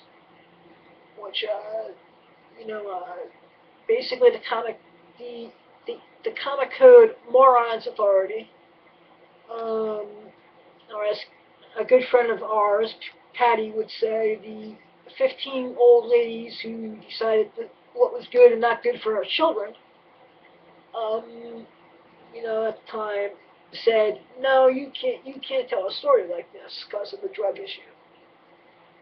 Um, is that pretty much sum it up, Joe? Yeah, no, you're right about that.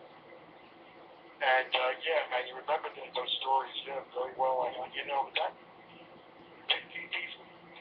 and I have to admit, I think, well, look, you know, Actually, those stories.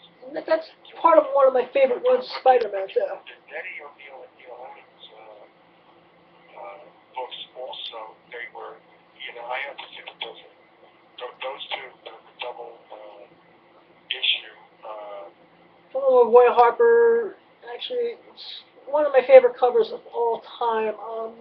I bought the T-shirt with the cover on it. I have a couple of the prints, which are signed by Neil with the cover on it. It's basically Roy Harper, who is a Speedy, um, you know, just putting a hypodermic needle into his arm, shooting up heroin, and Oliver, you know, being like, wow, my ward is a junkie. Right in the cover is Yeah. Green Lantern, Green Arrow, number 85. That is one of the best covers, and even the second installment, you know, the part two of that, with the syringe on the cover and all the faces of the people, whether they're the actual junkies or whether they're the, I'm not going to say a nameless, but the, like the Al-Anon type people, the, you know, whoever, you know, whether it's the actual junkies or the people in their families, their loved ones, their friends, you know, whose lives have been turned upside down by the addiction of these loved ones. And I mean, in those spaces, the whole story was told, and there's a huge syringe, and it says, more deadly than the other bomb. And but this was at that point in time. It's the early '70s, and comic books at that point were definitely still, hey kids, comics. You You know, know, I always, as a child, you know, I knew there was something great. I saw the genius in the Marvel books, and I was hooked immediately. And then I looked over at, you know, wow, Superman, turn off your powers.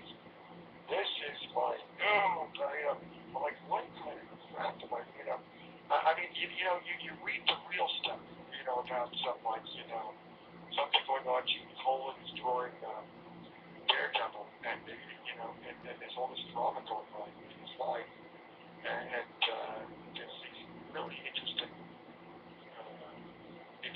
plots, and then you've got Spider-Man is very, very serious, worried about Aunt May, and then he's got that rough editor, Jonah Jameson, giving everybody a hard time, and I mean, it's just the real world, and actually, excuse me, Joe. A cool, interesting little tidbit on J. Jonah Jameson. He's modeled after Stan Lee. Oh no, I know in a way, yeah, but and I know it sounds crazy, but everybody loves Stan, and but yeah, there is Jonah in it, but I'm glad you brought that up, and then but the other thing is you're looking at Colan, John Buscema, Gene Colan, Jack Kirby, and and plus it is talking of other geniuses, handpicked geniuses, and the storylines, everything was just impeccable, and it was groundbreaking, and then you go over and show us nuts, and the only thing that were good that I kind of found tolerable was the Strange Adventures, or because you might get some Gil Kane or some interesting Berkeley Anderson. But you'd also there was the Atom, there was the Green Lantern. Before even Neil and Denny, there were The Flash. One. But then Kirby, with the Challenge of the Unknown. But there was some, and Kirby even drew some Green Arrow stories. But yeah, there was a few little things sporadically.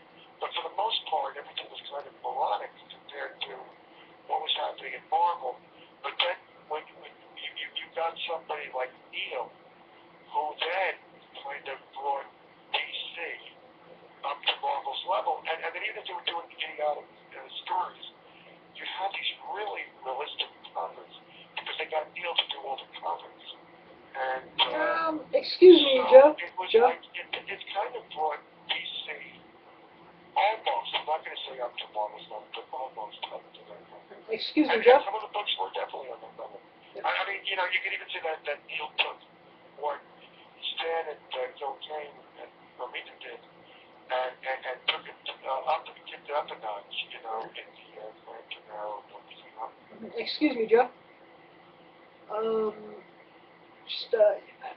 don't think. I think it with Neil. I think it's definitely without Denny's writing that stuff. Um, I think it's just like one hand washing the other with that. Oh, you're right. Yeah. I mean, I have to admit, because I'm so, you can tell that I'm always geared towards the art, but I'm more of a writer than an artist, although I am an artist. And it's funny because Barry Smith told me years ago, 45 years ago, 45 years ago, he said, well, Ronald, and the funny thing is I've had like probably 1,500 articles or 8 since then, but that various newspapers, so One four four 27. and as you where I'm at, and One four you know what? 4 YouTube I would like embedded to do uploader. is more 144 35 slash 1 YouTube embedded uploader. 1 4 cancel button. Stop. 1 4 as long as I can just keep going and doing what I'm doing, that's great. And even like Stranko would say, you can go from one thing to another. And because he was involved, because he's a Renaissance man, and I think, it's not, a lot of people, like I said, other filmmakers I know, who dated Siegel's daughter years ago, he just told me, look, I'm not going to do this for him because probably do it. One of our letters, probably the film that we worked on called The Groundswell Rising, about hydraulic fracturing, and the toxic, toxic water, a lot of things that are very relevant and have a lot to do with cancer and a lot to do with very, very real, very serious issues. I have a feeling we're going to win that, but right now he wants to just get into his music, and I think that's great. And I have to admit, it's my favorite drawing. I always do most of it. So I mean, you can never stop being who you are. If you're a filmmaker, and then you're focusing more on music, or more on painting, or more on writing, whatever it is. But I notice that's why I'm doing this event a certain way, which is art, music, film, and literature. And so I'm hoping to see a lot of people on Sunday, the 28th is Sunday, at the Wharton American Legion, Wharton, New Jersey, on North Main Street. I think on North Main Street. To me, I throw another plug in on something, because I kind of go off on tangents, and I kind of wind my way around. I think between the two of us, I think we have a lot of fun, but I try to kind of get back to certain points, and I think we did. I don't think we did. No, we didn't leave anything out, and I wish to show like I said, unfortunately, you know that I'm committed to another event that's taking place the same day. Yeah, and I mean, that was my fault too, and I spoke to the gentleman, and as I say, that's the perfect word to say, the gentleman, because, I mean, he knew that, and he said, well, we're going to be willing to do with each other, because I'm not even talking to you. Yeah. And he's got a great following. He does 3 events, and he's got a very loyal following. Well, my audience knows who we're talking about, so... I would love to have been his show that day, because I love his shows, and that's actually the one that is easier for me. We can mention him on... You know what? Any of them, I will always go to, and I mean, I think that's pretty much where you and I met. And I think there's some really fascinating people there as well. So I integrated people went from one to another, but I think we're close enough. But I certainly want as many people as I can at the charity auction. But of course I want the vendors to, because I want everybody to get good. The funny thing is that there's so many events. There are so many events going all the time now. And that I think the climate is very excellent for everything. And the other thing is that nowadays, like people like Mike Cornell, Chris Wertz, and the gang. I mean, the promoters, I do think there's a camaraderie, a friendship between all the promoters. I mean, I'm not as big a promoter as I want those concerned. But, Flint is another one. Flint is, put on a very talented show. What show did he put on? Well, the one where we kind of lost Herb. I didn't have to play. Alright, so that would be so intense. I think there was such an intensity. I just knew that. Alright, so that was the East Coast con? Everyone was telling me to bring tomorrow. We got to talk. And I really should have done that. I should have. I just feel that's what that was. But that was at the, I think it was at Meadowlands. Yeah, that's it. That was the East Coast con. Meadowlands Expo Center, Yep. And that's, a day later, we lost her at the convention. And so it was tragic. But, and as I say, I conducted one of the last interviews with her, like 2 days before we lost her. Jim was swamped, Stranko was swamped. Neil was, doing his thing. But I mean, Jim was just, non-stop. I do remember my people during some drafts. There was so much going on,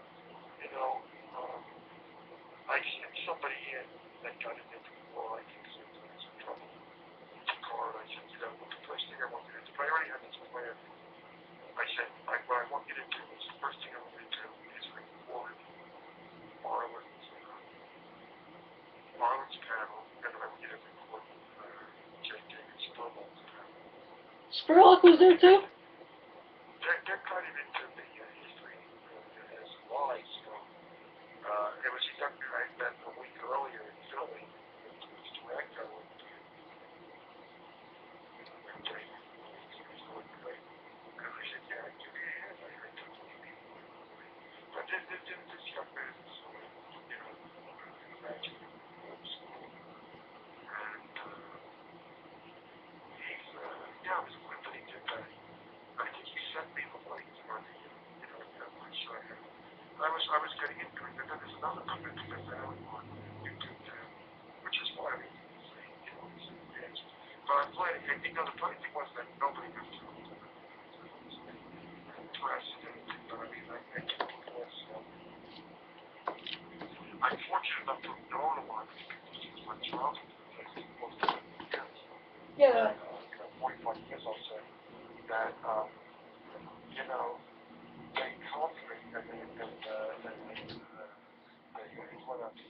name, and they gave him a 3-day test. But I mean, it was nice that I was able to get this done. But it was a very big. There was all kinds of turmoil in Facebook and on all the websites. People were up in arms that. But look, this guy just wanted a kind of and everything was kind of. It was all like family, but it was just so intense because what he did was he had the real people, the real deals. You know, a lot of these people are very much up in age. We've lost people like, you know, Jakob Hertzberg, you know, Buscema, John Buscema, you know. We've lost some great people. Excuse me, Joe. People are still around. Excuse me. Had our geniuses all assembled. It was maybe even too intense, too much sensory overload, but the people that were at that event were the real deal.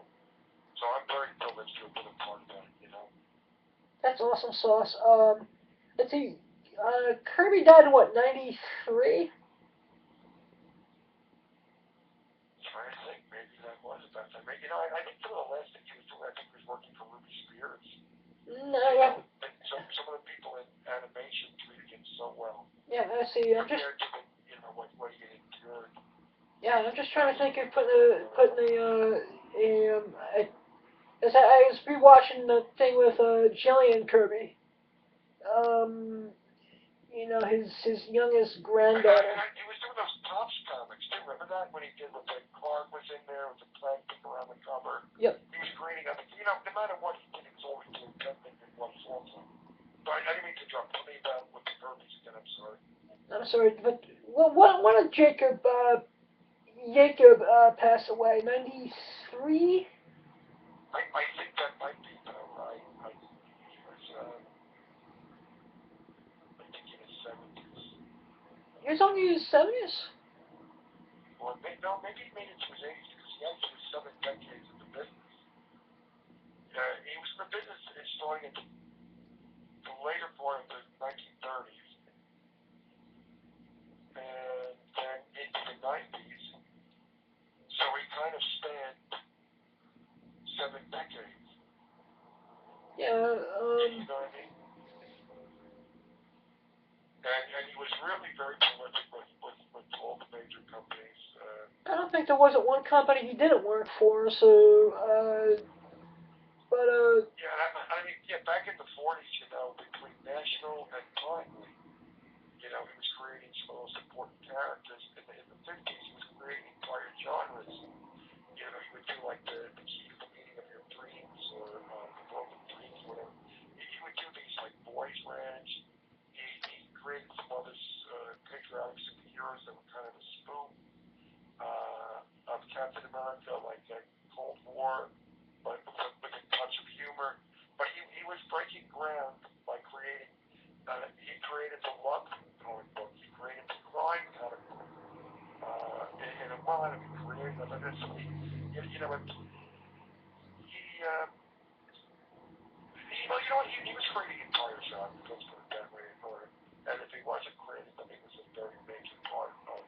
He was part. Or he was running them because I kind of give the crime comic to Bill Gaines. You know, because there's two things that Bill Gaines is, I think, famous for. One is the horror comic, which. Well, yeah. And you know what's great about Bill Gaines? Well, he was the son of Max Gaines, MC Gaines, who was really considered the father and the creator of the comic book. But you know what was the tragedy was, you know, right before they created Mad Men to keep work coming into the guys who were up. But when they did the Senate hearings and attacked the comics industry, everybody was panic struck over it was the atomic age. Everybody feared the bomb, and they were like monsters from the inn, you know, almost like Forbidden Planet. But I mean, in the subconscious minds of you know, everybody had these fears, and they were coming out in form of science fiction or horror or these weird tales. Just like the original weird tales, the great pulp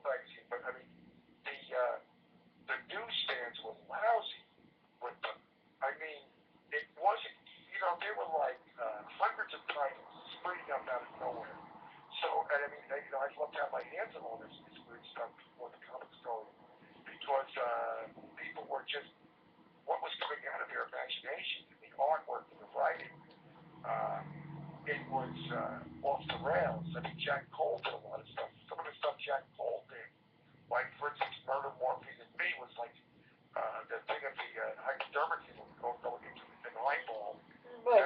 Excuse me. And I mean, here we got the guy that does Plastic Man doing these weird, grotesque stories like Murder, Morphine, and Me. And you know, Stan mentioned that. Murder, Morphine. Back when he did the first Marvel comic, which when he was 74 and 75. And I remember listening to and all I remember was that Stanley said, well, there was a needle going into an eye. I remember that. You know, Stan has a very funny way of speaking. And, you know, the interesting thing was, I remember that. And then they did a book on Jack Cole. And it reprinted the entire story, Murder, Morphine, and Me. So, in other words, there were so many people that were flooding the magazine stands all over the country with these horror books. And Jack Cole was actually Exhibit 1, Exhibit A, or whatever, in the courtroom when they had the Senate hearings, the judiciary hearings on juvenile delinquency. And the thing was, though, that it was Bill Gaines who was made the scapegoat, and he suffered greatly from this, and DC suffered greatly. It was almost like, you know, it was like he took the brunt of it, and he really didn't deserve to be the scapegoat for all this. Excuse me, Joe. And Bill Gaines was really a good guy, you know. Hey, Joe. This is my theory on that. Is that I think maybe the industry got together, and I think maybe they elected Bill to be the scapegoat. Cause, Like the sacrificial lamb to the slaughter. Because the only company that really suffered and withered and died after the Senate hearings was EC. And that's because 90% of their line was horror-based. And if you look at even at the way the code is written, the classics, you know, yeah. horror, if you look at the way the code is written, let's see, no zombies, no vampires. You can't have anyone act horrible towards the police. You know. And you know, the crime books were also a very big part of it. Because, you know, some people would say, you know, the political people were having a field day with this. I always also equated with the witch hunts in Hollywood when they were looking for communists in Hollywood and communist sympathizers, and and that was on the West Coast, and on the East Coast they were attacking the Jewish. They were attacking the Jews in Hollywood. They were attacking the Jews. Jewish publishers and artists and writers. They were attacking the Jews, basically. Wow. I believe there was anti-Semitism involved in both those attacks on Hollywood and on the New York publishers as well. And but you know, the crime books were a big part of it. They were able to say, well, this is, you know, teaching kids a blueprint on how to commit crimes and so forth. Oh. But that's when you had. That's because. And of course, Frederick Wortham, you know. He was a d-bag. Seduction of the innocent, you know. Total propaganda d-bag. And I'm being polite not to use the full word in front of my elders here. He's the one person I wish I had a time machine so I could just go back and punch Frederick Wortham in the face. You know, when I think of Frederick Wortham, I think he was a dupe for McCarthyism. Really? You know what? I think Frederick Wortham really did believe what he was saying. And I think he fell into the hands of political people. Excuse me, Joe. Who had an agenda. Let me ask you this: you think Wortham thought he was doing good for children? You know, I really think he believed that the comic books were dangerous and they were causing problems. I mean, he went on to some really weird ideas, like about Batman and Robin and Wonder Woman. Like Wonder Woman was violent with lesbians and that. Batman and Robin are gay. And that's where all the Batman and Robin being gay and homosexual comes from. Yeah, like but here's the, you have like, just taking that and analyzing that relationship, and then you got an older man and a younger, a young kid going out at night on all these weird adventures, and there was some kind of a, he was reading all this stuff into it, and I mean and when it came to crime, excuse really, me, Joe. Saying that. Can I put in the most interesting one that you forgot? Because you did Wonder Woman, you did Batman and Robin. Oh yeah, Wonder Woman, yeah, like that. It was an island of lesbians. Yeah, but that one that always fascinates me in Seduction of the Innocent to this day. That Superman is nothing more than an ego power trip of being able to punish someone and hurt them, while he himself didn't get hurt. Oh yeah. I mean, there's a lot of psychology at work there. Psychobabble bullcrap. I'm not a fan of Warren, as you can tell by the way I'm talking. Yeah, but I mean, it really was like, I think, believe it or not, I know horror and EC was the one that, they were, Bill Gates was the scapegoat, but I do think that the crime books, and I think that was a big part of it, their attack on the crime books. Yeah, and then the crime books from that era are just, by today's standards, they are quite.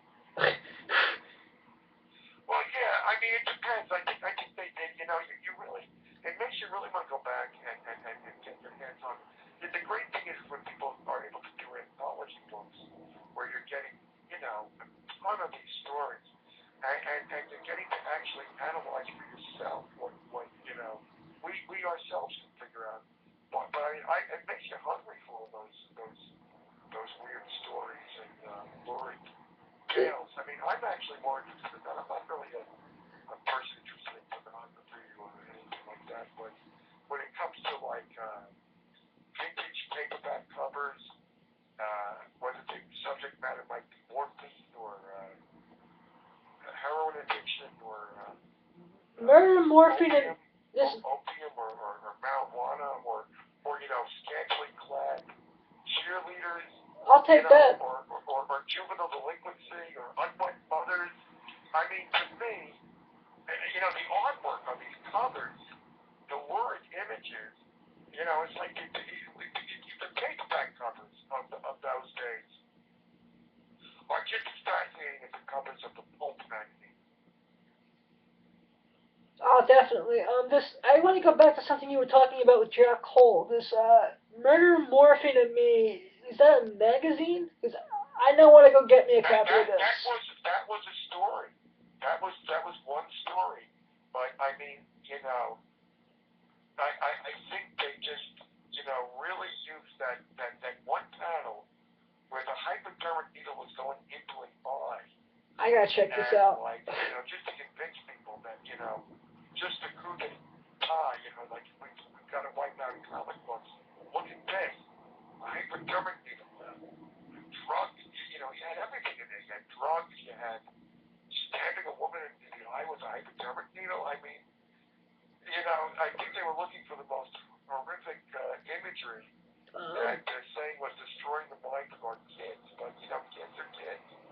They're going to do what they're going to do. And there's a documentary on it that if I can, I know it's on YouTube. I forget the name of it, where they actually show a lot of the Senate hearings.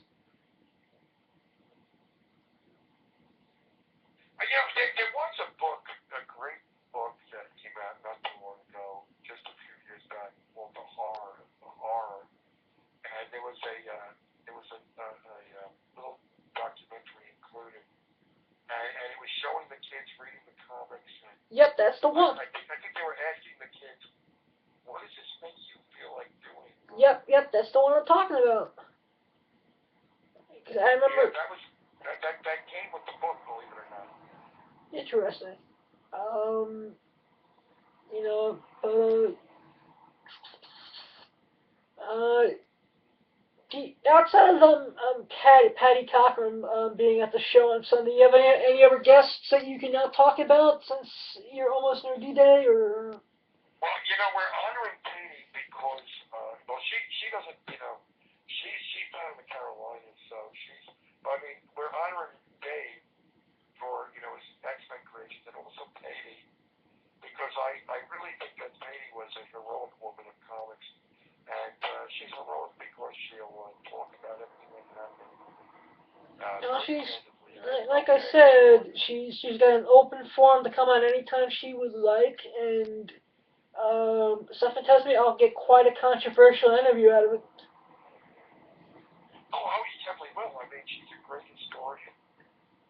She's very knowledgeable in world religion. That's what, a lot of my book with the conferences, some really fascinating, Katie's really, she knows history, she loves history, she loves Magneto, she loves what her husband and Chris Claremont did, and she really despises when people try to destroy the whole world that her husband and Chris Claremont created together, which is an amazing world, and which is great for the really excellent films that were made. But the best films really are the X-Men. I could whine about how something in the Fantastic Four is Spider-Man, obviously, but at the end of the day, I like those films too, especially the Spider-Man films. I love the Spider-Man films. But nothing is ever going to be as perfect as it is. And here's something that will surprise you. Because everyone loves to make fun of Ben Affleck. I saw Gene Colan's artwork when I was watching Daredevil swinging through the city at night with the Billy Club and the Cable. In those action sequences, in the lighting of the night, city at night, and Daredevil, because Gene Colan is a cinematic storyteller. That's part of his genius in light and shadow. And that's why he did Daredevil at night, and the Dracula book, those 70 issues, and all those other Draculas that he did. And Blade, the Vampire Hunter. That I believe is that, and of course the cinematic storytelling is. Actually, excuse me, Joe. This where, as the host, I would like to chime in for a minute, especially when it comes to Blade, because I don't think the Blade movies get the credit that they deserve. Because without Blade, Blade was the first Marvel movie made in 1998. Thank you. Yes, I thought that point out a long time ago also. And without that was the first movie that you could take seriously as far as Marvel was concerned. Yeah, and Marvel was doing those ridiculous. The only good thing about first of all, those Captain America movies were a joke. So 2 movies, and the Roger Corman Fantastic Four film was never meant to be released. I have no problem with that. Obviously a lot of us have seen it, even though it was never released. And it was done to keep the copyright. Excuse me, Joe, can I comment on that for a sec? That Fantastic Four movie is fun. It's so bad that it's fun. But then again, it was not meant to go out to the public. That's correct.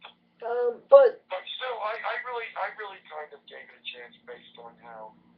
Yeah, I gave it a chance, and I think was that a Roger Corman film? Yep, it was. It was Roger Corman, and they just did a documentary called Fantastic Four Doomed, which is a 2-hour documentary on the unreleased 1994 Roger Corman Fantastic Four movie. But we're going to come full circle here because, I went out and I ordered a film. I went to a video shop and I think I got it on DVD. I ordered the film, The Incident, I believe it's called. Yeah. There's actually two films that are very interesting. I think there's one. The one was the take on Rochamon, the three people describing the tale from their point of view. And there's a Japanese classic, but they did it in like a kind of an old wild western, people waiting for a train, and for Gene Robinson, Bill Shatner. Shatner was a major part of that film. But the other great film was this film that Corman did, and that was the film, I think it was called, what was the other one called? Corman's still stuck. But anyway, this film was based on a book of the true story. It was a true story of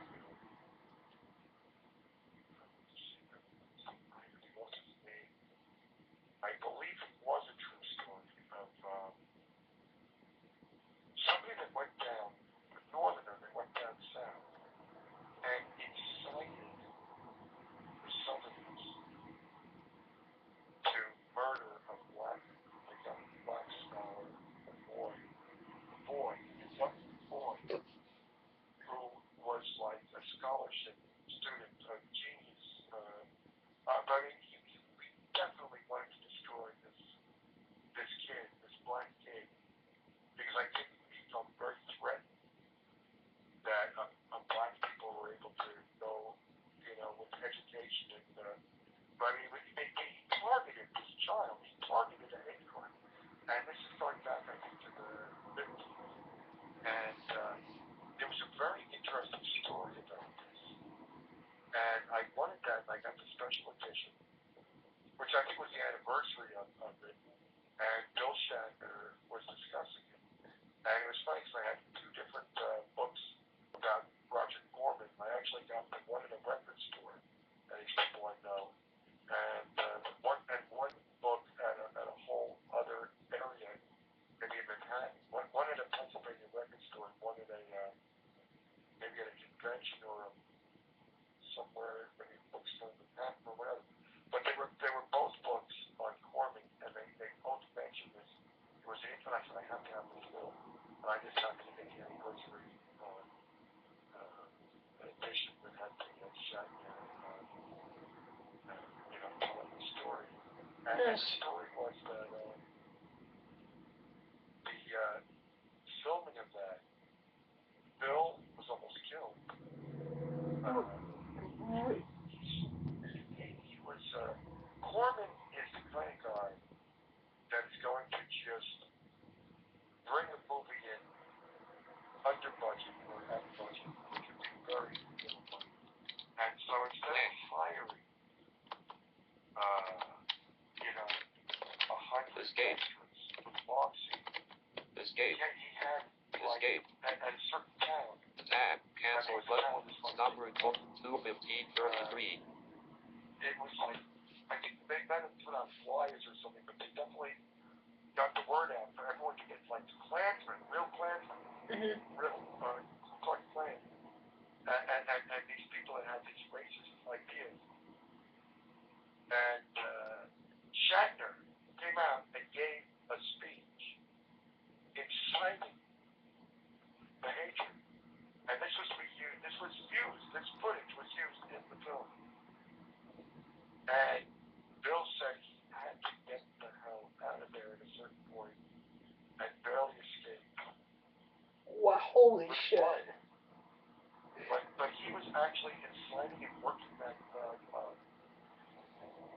Because his character was a hateful person who went down south, stirred these people up, and really what was done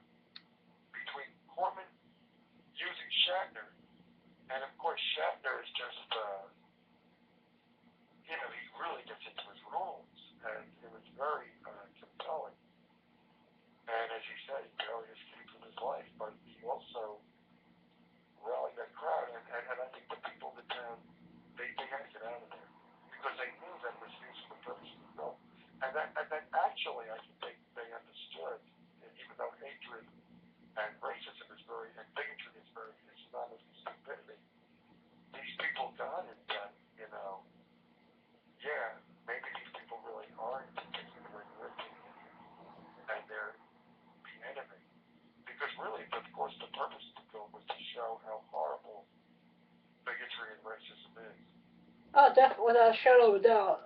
What you said it's called The Incident?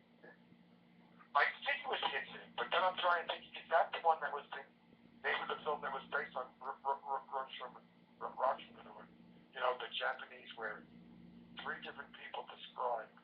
Only this was great because it was done in a Western setting.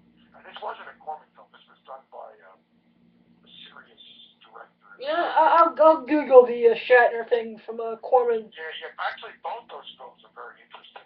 But the Corman film based on the racism in the South, it might have been, but look up the Incident, even if it's the other one, because both those films are Definitely. I'll definitely. very good high points if you ask me in Shatner's career. Right. I get into, as I say, really, and there's a lot of different genres that I collect, and Corman did this nasty film.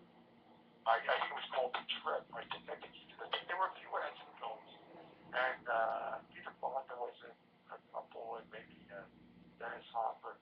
And it's not necessarily just Easy Rider, but there were some really interesting drug films and acid films, and Corman did things like that. Corman also got Jack Nicholson and Boris Karloff together in a weird horror film, period piece.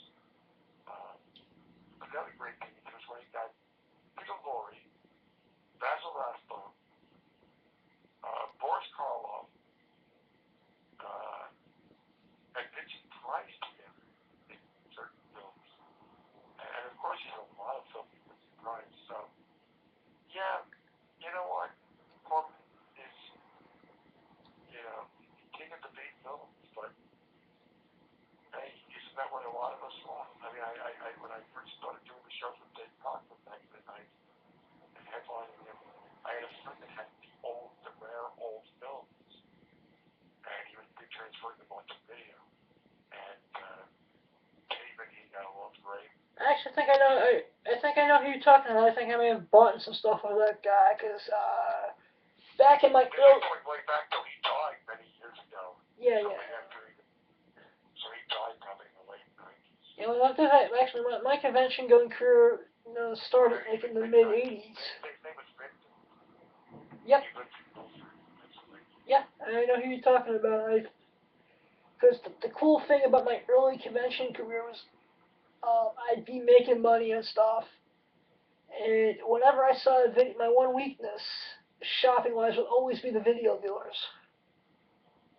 Same here. I mean, that's why, of course, we both love Ken. And he's really a very intelligent guy. He understands comic book history also. Actually, I spent my you see, the thing with Ted is I went to my first convention when I was 13, had a summer job. I spent half my first paycheck with Ted.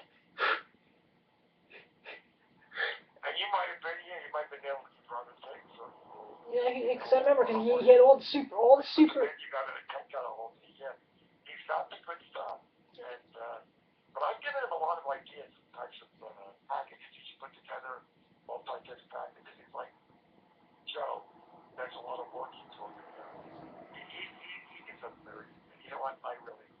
He's a good guy. He's the one who's got my back all the time. He's like how Stranko or something like that was a kid. Ted's he gets a real kick. He gets a. I was like Lugosi. You know how I said Lugosi would be like a straight man or the person going weird or because some of my articles are so dramatic, and some of them are really, I remember like some of the editors of the newspapers put them in like prominent spot. But there is not only is it I'm like revealing a lot of true things, and they're really serious editorials, but I love putting this melodrama in there. And I have a sense of humor that goes right. Like a Jim Page used to say, people just go right over their heads. And that's how it is with me. And so people don't see the humor more than how crazy the melodrama is in it. But the fact is that it's also telling what really is going on. And then the only thing that makes it a little bit off the wall is when I start going a little too melodramatic and starts almost going into the Alex Jones thing where, people are going to start screaming conspiracy theory. So I don't want exactly. I do love being melodramatic. Can you do me a favor, please? Never mention that name on this show again. Oh, Alex Jones? Yeah, that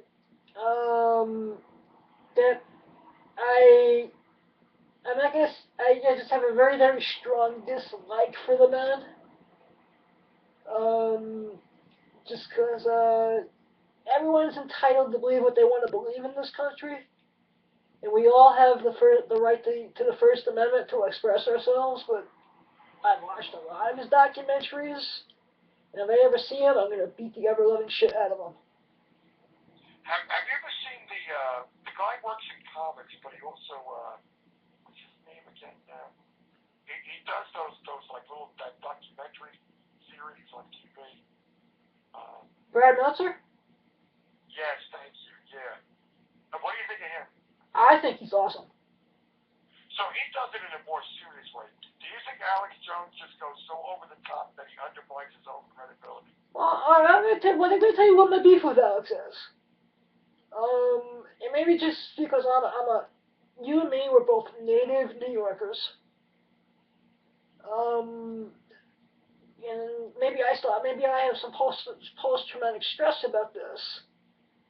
But to undermine the whole 9/11 thing is total bullshit. And I think he just gets so into this that America is gloom and doom, and that our government is killing the public and all that bullshit. Well, go on, I'm sorry, go on. I just think he's just so over the freaking top that it's hard to take him seriously. What do you think of Michael Moore? Michael Moore. I gotta take or leave him, because, there's like the two documentaries of his that I've watched. One being Bowling for Columbine. The other being Fahrenheit 9/11. I think he's very passionate, but maybe a little misguided.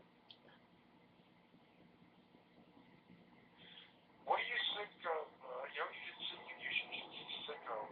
I think he covers his, I think he covers things, there's a thing where it gets off the rails is when he humor, the dark humor. Because you know what? You should do that straight. Imagine maybe in some minor way, like the melodrama is a little bit, on my part, really, I think the wording I use and taking, I do take my stuff, I'm very passionate about getting the truth out, especially things that are really disturbing.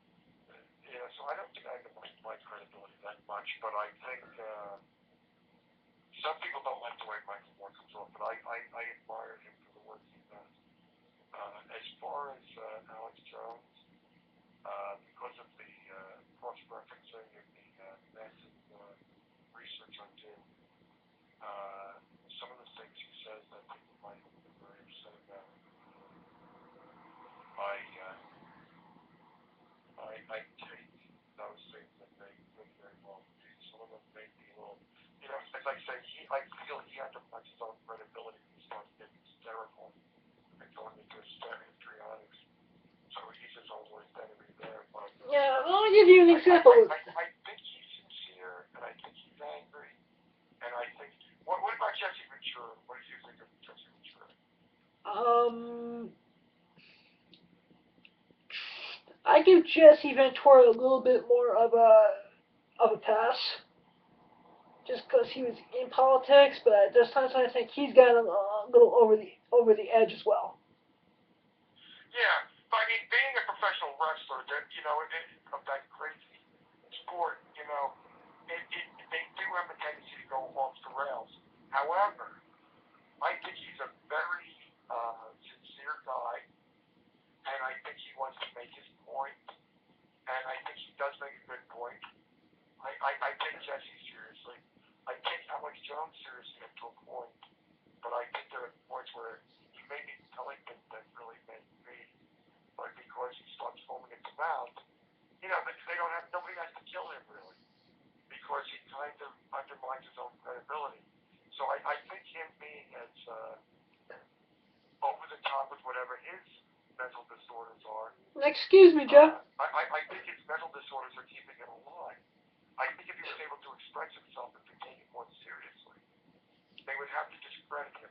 They don't really have to necessarily kill people, but I mean, as long as these people, if they can discredit a person,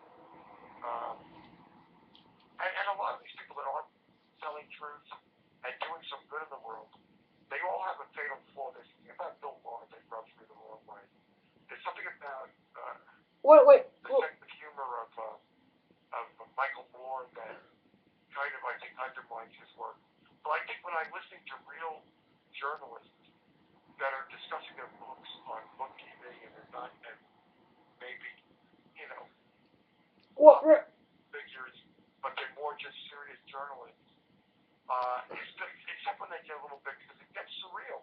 When you talk about what really is happening, you can't get a plot of a spy novel or a thriller that's any more weird or chilling or off the wall than what really is happening.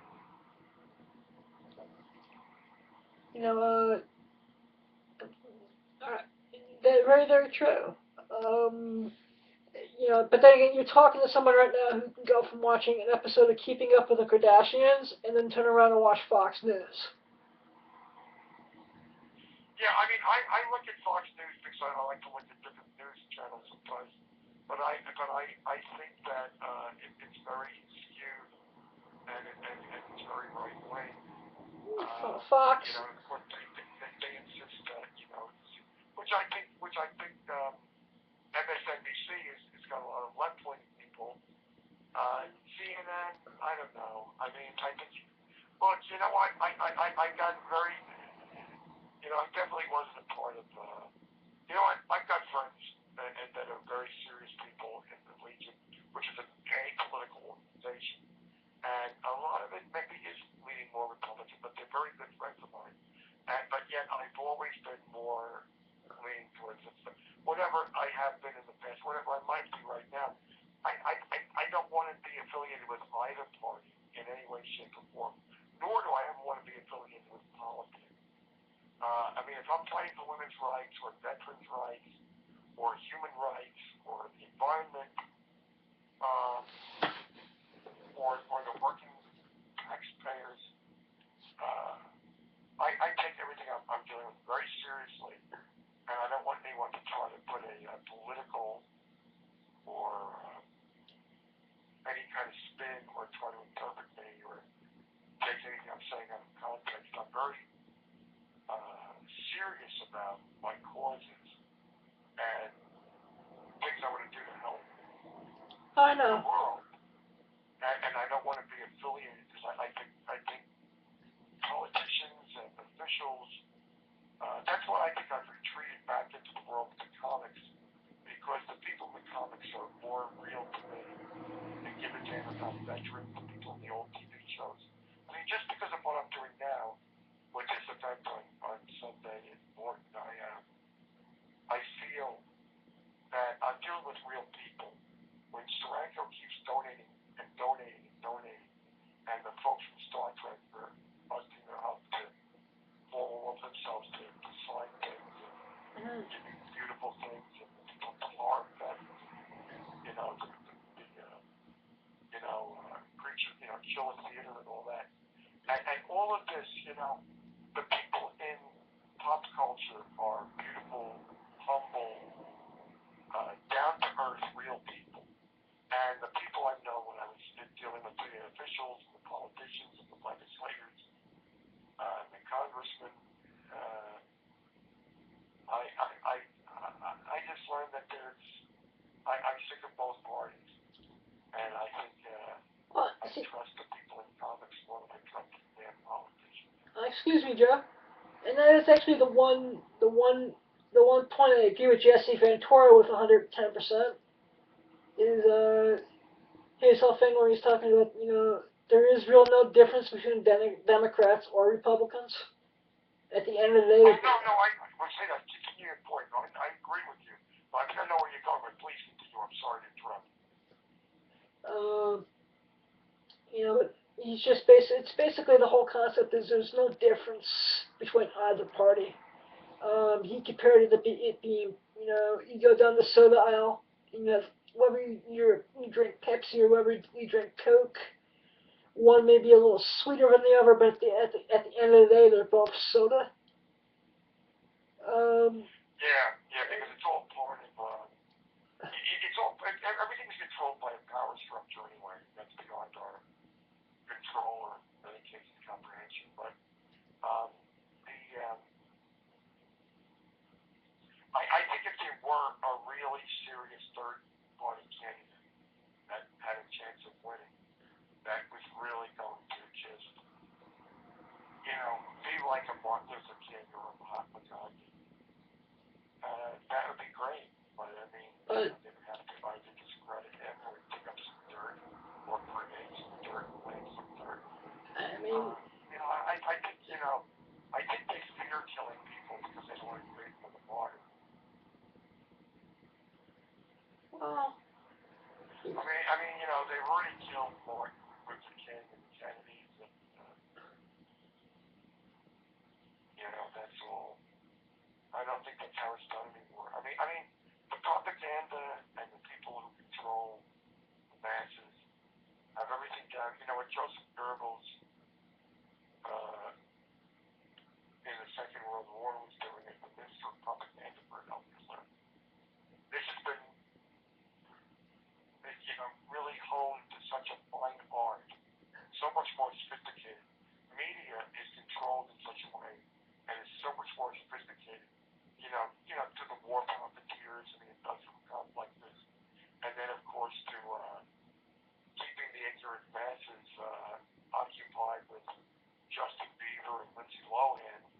It used to be Madonna, but, or some such nonsense. That they're not going to want to know about the tsunami or the fracking or the plundering of other countries for resources or the prison state, the pharmaceutical industrial complex, the war profiteers and military industrial complex. In other words, they put all the attention on all this nonsense instead of what's really affecting us. Wall Street, Washington collusion between government and financial institutions. So I guess the stuff I'm passionate about, outside of comic books and pop culture, I guess is more street level than what you're talking about. You know, I'm more, uh, you know, for I would like to actually. You can call me crazy if you want, my friend, but why don't we just legalize drugs across the board? Legalize prostitution across the board. Um, make the drinking age 18. And you've seen me bitch about that a couple times in the past couple episodes where at the age of 18, you can drive a car, you can serve in the military, you can buy a gun, but you can't drink a freaking beer, Joe. What's up with that? I mean... Yeah, no, I have to say that what you're saying is very profound because there's a money motivation with this so-called war on drugs. There's a motivation with all the industrial complexes and the human trafficking. I think if there could be people actually using the law to protect women and children and putting a stop to this horror that exists internationally. What you're saying might just be the solution, even though it seems like anarchy. Well, actually, it doesn't seem like anarchy at all. Have you ever been to Nevada? No. Well, they got the brothel system in Nevada, and it seems to work just fine, as far as the world's oldest profession. Yeah, Uh, I mean, I think it's a horror. I think the human trafficking is a horror. so do I.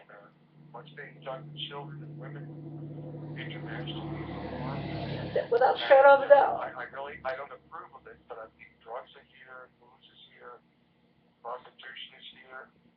I mean, if willing adults are doing God knows what, I tend to be less. That's what I'm not talking. Can I clarify? Just so you don't want, just so when we get off the air, you'll be like, I've been dealing with this scumbag for 8 months. No, I don't think that you're doing anything wrong.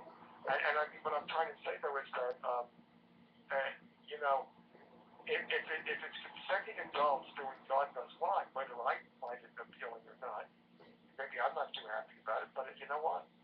As long as nobody is selling drugs to little kids, Yeah. or enslaving little kids to a life of lurid, vile behavior that's going to affect them with diseases, destroy their minds, you know, and put them into a situation of suicide, eternal addiction, and alcoholism, or eternal PTSD where they're scarred for life.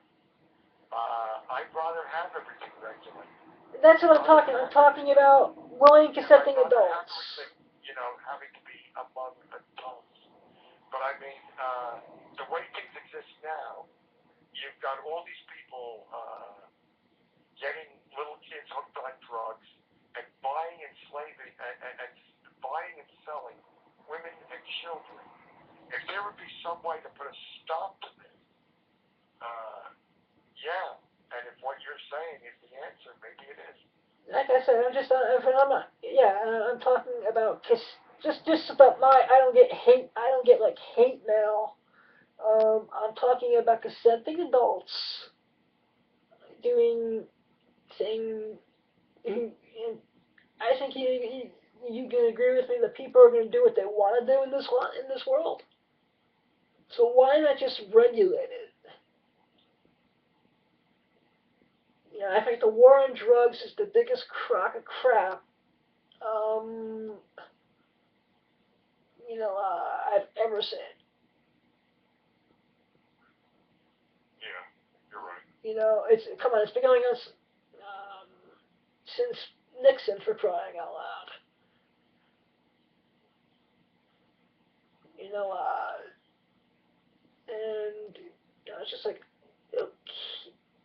even though my whole argument is just mostly on, the drinking age being 21, when, like I said, at the age of 18, you can serve your military, which is awesome. You can vote for the president, you can buy a gun and a car, but you can't drink a beer.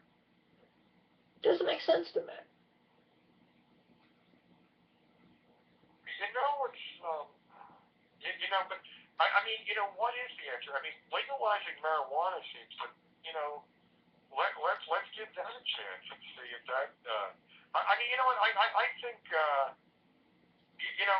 here's what I think is some of the horrors: the tobacco industry, all the industrial complexes, all these, diseases that are big business, the Food and Drug Administration, Monsanto, the GMOs. I mean, there are probably more people dying from the additives in the food and the Superfund sites, the plundering of the environment and the poisoning of the environment for people to make big bucks, I'd like to see, we're living in a world now where, things seem to really be getting to a point where it's getting more and more, the world as it is, when people talk about, the evangelicals and they talk about, the sign of the times, and, there's a point to that. We're living in the, when people think of Armageddon or the, all the prophecy, no matter what religion. I mean, we're living in these really fascinating times, and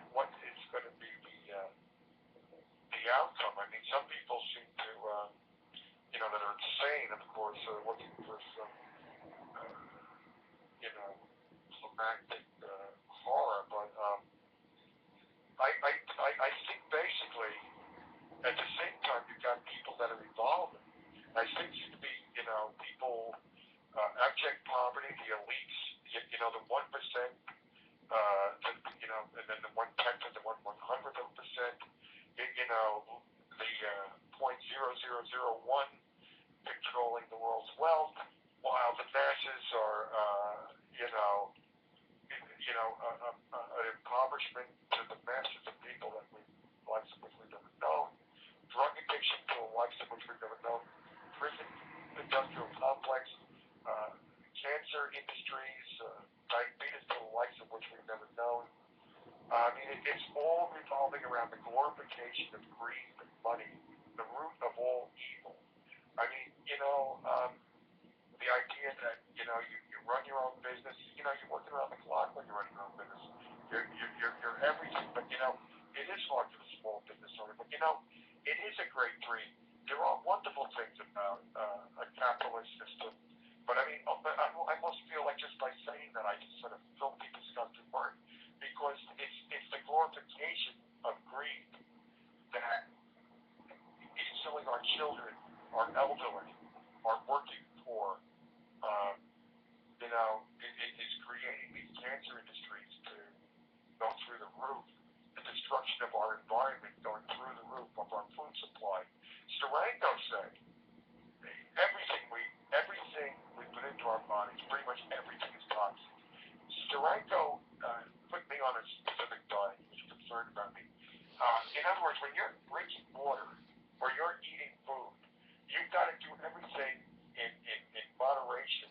A mutual friend said that Jim is always on about typical excesses, but that's what's encouraged in this country. And what I remember Jim saying is, you've got to see everything as toxic. And I do get the feeling that, the reason that he's got 20 years on me, and I get the feeling he's a heck of a lot healthier than I am, is because he really is eating, drinking, breathing, doing everything he does defensively. In other words, looking for the least of the damage to his body and to his cells. The man is a genius on so many different levels, and I'd like to see this guy make it to 130, which I think is, even in this toxic environment, I don't know, with a guy like him, I wouldn't put anything past this man. I wouldn't even. He has a like. I know he's a busy man. He has an open invitation to come on anytime he likes. I would love to hear some of his tales, especially his side of the whole Bob Kane incident. Yeah, I mean, he likes it. I think, well, you know what, he'll tell the story. Because I think, basically, as I just said, I think Jim is a very down-to-earth, straightforward historian. And he's not going to, that's how he keeps his credibility. And I think he was very fair and very honest and very factual with what he says in his history books. And whereas most history books are filled with a bunch of rubbish, really, I think Jim is he does his research, he knows the people, and he knows the industry. So he's writing about what he knows. And I really do believe that, that Bob Kane didn't like the fact that Jim wasn't following this bullshit, one of my friends, but, that Bob was spewing, and, that's basically that, but, and then he pulled a cowardly act, which, every time Jim has to tell that story, because everyone wants to hear it, he is pretty much pointing out how Bill Finger, did what he did, and Bob Kane took the credit for the man's living. And of course, it also brings up the fact that Jim is a philanthropist. He's always helped people that were down in their life. Jim came out of abject poverty himself. Every cent he earned through his own genius.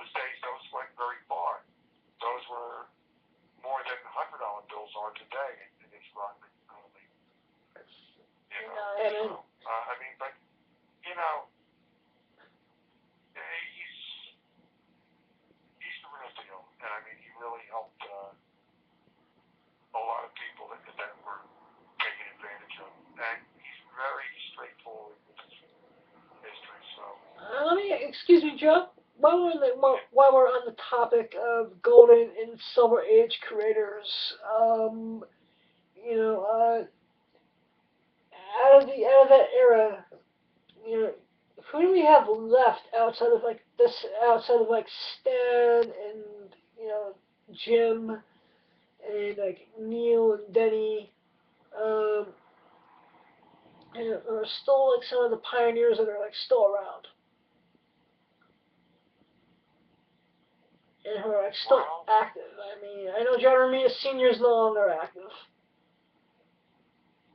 You know, Dicko is a recluse. You know, Thomas I know is still around and pretty active with Back Issue and Alter Ego. you mean, yeah, Roy Thomas. Yeah.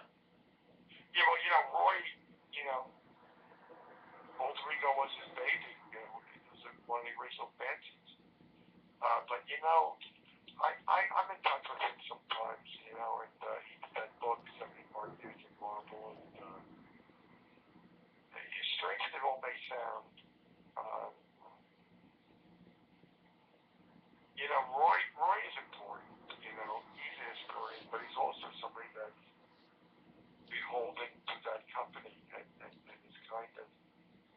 Roy's a kind of a guy that I think, I think he does a great service by having those really in-depth interviews in Alter Ego, and having the history be told, but also I think if things get too real or too controversial in some way, I don't know. I trust Stranko above everyone else, but I think Roy does try to be impartial, but I think he also does keep things very. I think he keeps things real to a point, but I do think that he's not going to rock the apple cart too much or rock the boat, or you know what I mean. Mm-hmm. In other words, he's kind of somebody that, and the thing is with people in comics, the book that Jim and I were working on, but a lot of people, even if they, it's most about if somebody has a legitimate beef, they should tell me, and it can be part of this one project that I'm working on. But most people in the industry, they're not going to talk about it, especially if it's true, because, then other companies go, oh, this guy's like, so in other words, people who have been taken, Jim's told me what happened to him, with certain people that, again, people that are kind of admired, as whatever, but I mean, they would take the person that did the real work, and they would, I think the word Jim used was denigrate. And I mean, if somebody's going to denigrate somebody of monumental importance,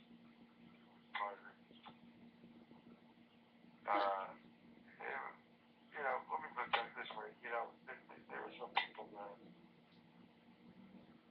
definitely issues around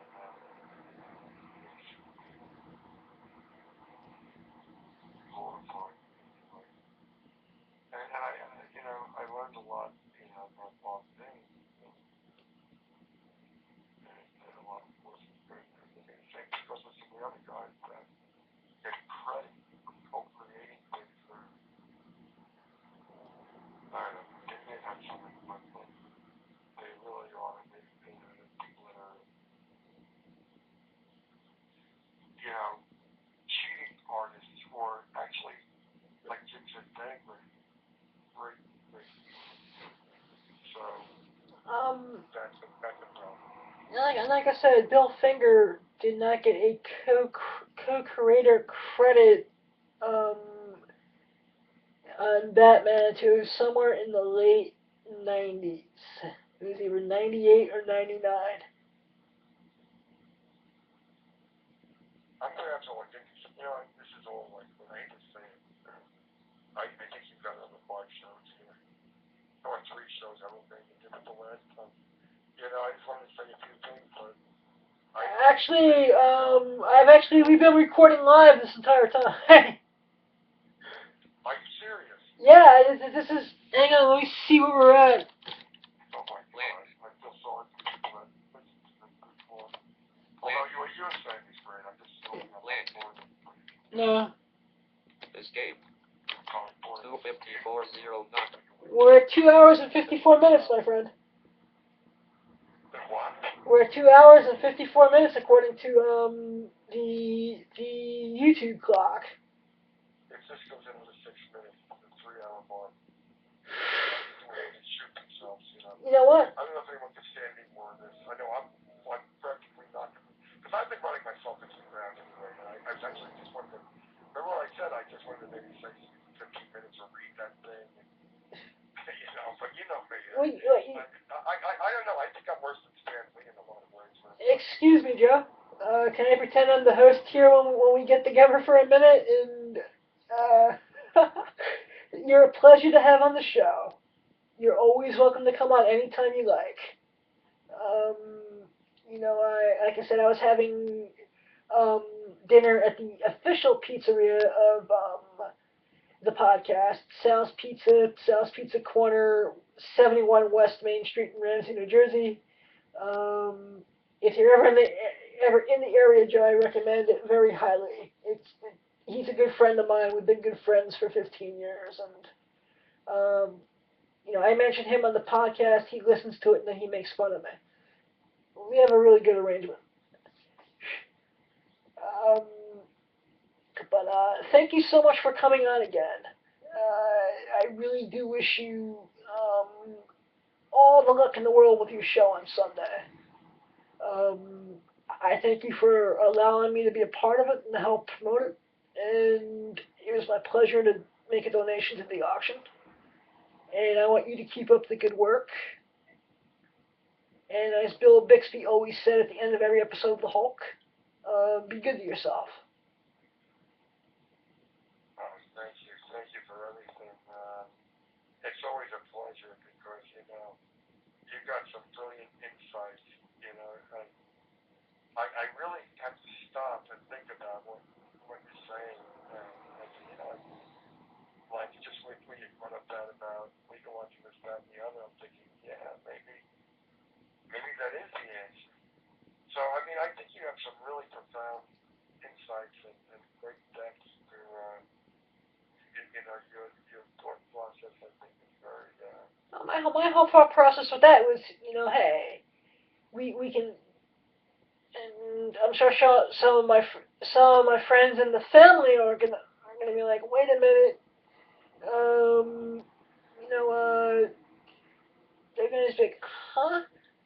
But you legalize everything, and you just tax the living shit out of it.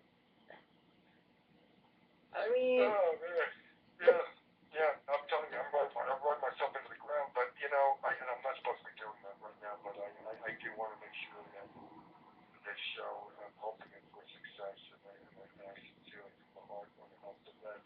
yeah. It's ridiculous the amount of time I put into this, and yes, you know, I'm not going to. I'm not thinking of this master level for money. I mean, I don't want any donation. Oh, here's another new thing. You know what? Now I'm just looking at my energy back for a second. Because this is short. I was down at the Legion in Morton last night and talked to some of the officers. I said, well, listen, I'd like to do a 50-50 also. You know, I have to look and see if I got those tickets, but it's not. I can just have people write their name on a piece of paper, you know, put their whatever, $5 or $1. Excuse me, Joe. Go to a party city. Oh, yeah, okay, so the point is this. I want to do a 50-50 to raise money that I want to donate to this American Legion, the Morton Legion. Because the Legions, they all do good. It's always trying to help veterans primarily, but, you know, there's just a little left over for a little bit of scholarships, which, you know, with the price of education, it's not much, but it might help people buy their books or have a little bit of money. Or, you know, whatever, or doing something to help the community or to help the churches with the food banks. But no matter what it is, American Legion, the people vote on what they're going to do with the money, and they're going to do something that they all believe in because they're all busting their humps to try to raise money. So they don't want it to go to some phony thing that's all administrative cost and 10% goes to the actual cause. You know what I mean? If even that. 100% to go to the good causes, you know? If even that, if even 10%. I mean, I've seen, you know, certain organizations. If it's 5% that goes to the actual cause, you're freaking lucky.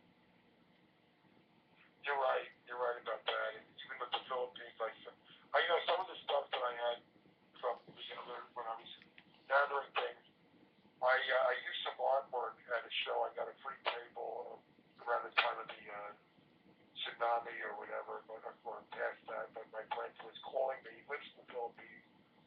The food that is sent to the Philippines is somebody's rotting in warehouses. It's not being distributed because that costs money. And you know, if Michael Moore and you know all these people we discussed about how the corruption, there are countries that are far more corrupt, and they don't even distribute the damn food. You know, we're sending money to other countries. We're sending food to other countries, and in many cases, it never reaches the victims of these tragedies that it's intended for. Excuse me, Joe. You know, first off, if my audience has a problem with this episode being long, they can go listen to some other person's podcast. I really don't give a damn. Number two, I'm having a blast with you. You know, like, you know how we can even stop hunger in our own country, for example? You know, every restaurant, they're not allowed by law to distribute any of their leftovers. Yeah, which they should be able to do because you know it's going to just go to waste. Yeah. But yeah, there's a lot of laws that, and I think it's all again all about money and all about you know money before helping others. But it's all about possibly insurance and everything. Everything was medical. You know, it's $88 for an aspirin when you're in the hospital. But everything is because of insurance. You know, the whole structure is doomed to just continue problems, you know, and perpetuate the misery and perpetuate the debt. And yeah, it's you know, basically, you know, I think you and I think a lot of people are getting hip to what's really going on. But we do have to. I was glad that I was able to raise. I made like $100. I sent you know a little less, but one of my friends used PayPal and he sent $100. I think I made about 80, and my friend. So I'm going to use my PayPal.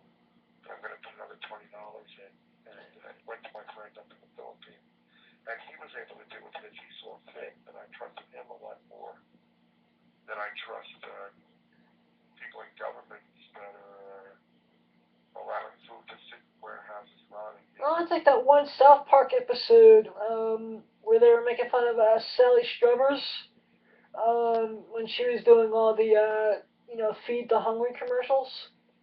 And at the end, they find her, and all the food that's supposed to be going to the hungry is in her house. What? Sam Kinison always had that joke in his act where he's looking at the you know the you know the the hunger commercials with the kids, and Sam Kinison is always yelling, "Get him an effing sandwich! He's got sandwiches in the truck!" You know, but there's just, like I said, I really think that, you know, that the general public's a lot smarter than people give them credit for. You know, I think a lot of people are hip to what's going on, but I mean, I think there's also people that are like, yeah, let's get in their oil. I don't care how many of you kill 6 million. That's a good start. All the rest of the people have been kind of mass exodus, it's not just, the typical oil from this country or that. It's regulating the rivers, the Tigris, the Euphrates. It's other countries. It's plundering poor countries, getting their resources and leaving them millennial environmental carnage, cancer, carcinogens, neurotoxins, it's just leaving massive waste and killing their people. And I'm sorry, but yeah, it's horrifying. I know. I actually think just that just the world has become the book 1984. Yeah, I always use that analogy of Brave New World in 1984. And Oh, I've used that line so many times. I like to say that it's so yeah. Well, the Huxley and Orwell unfold before our awestruck eyes. I actually think we're becoming more to bring it back full circle into comic books. I actually think. Are you a fan of Frank Miller? Um, I told Neil that I felt he was the original one that, revamped the Batman. But, Frank Miller did what he did with Daredevil and Batman. I give him credit. Frank Miller is like one of my heroes in this industry. I really think the way the world is now is more like I recently reread and also watched the animated Dark Knight Returns. And I actually think the world is getting more towards that. Yeah. And it's getting so late, so I'm exhausted. I got things to do. You got things to do. But I'm going to say one thing that was really interesting. The way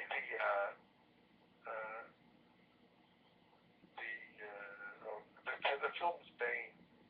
It was one of the Chris Nolan films. Dark Knight Rises. And I was watching this. I said, what the hell is going on? I said, is it like saying the people who are protesting Wall Street or occupying, or granted they might not have been as organized or whatever. But I mean, I think people pretty much got the idea. I mean, everything is controlled. And when I talk about propaganda in the newspapers, in the news reports, in media, all aspects of media, but it permeates beyond the news. It permeates our entertainment. And I was seeing it like that. The people who control the world's wealth are being glorified as as the working poor are being treated like it wasn't from Bane or something, or that they're working poor. They're blaming the victim, and I was seeing certain messages that I found very disturbing. And I was speaking with a historian that I know, and he said, "Well, what can you expect when a billionaire vigilante is lionized?"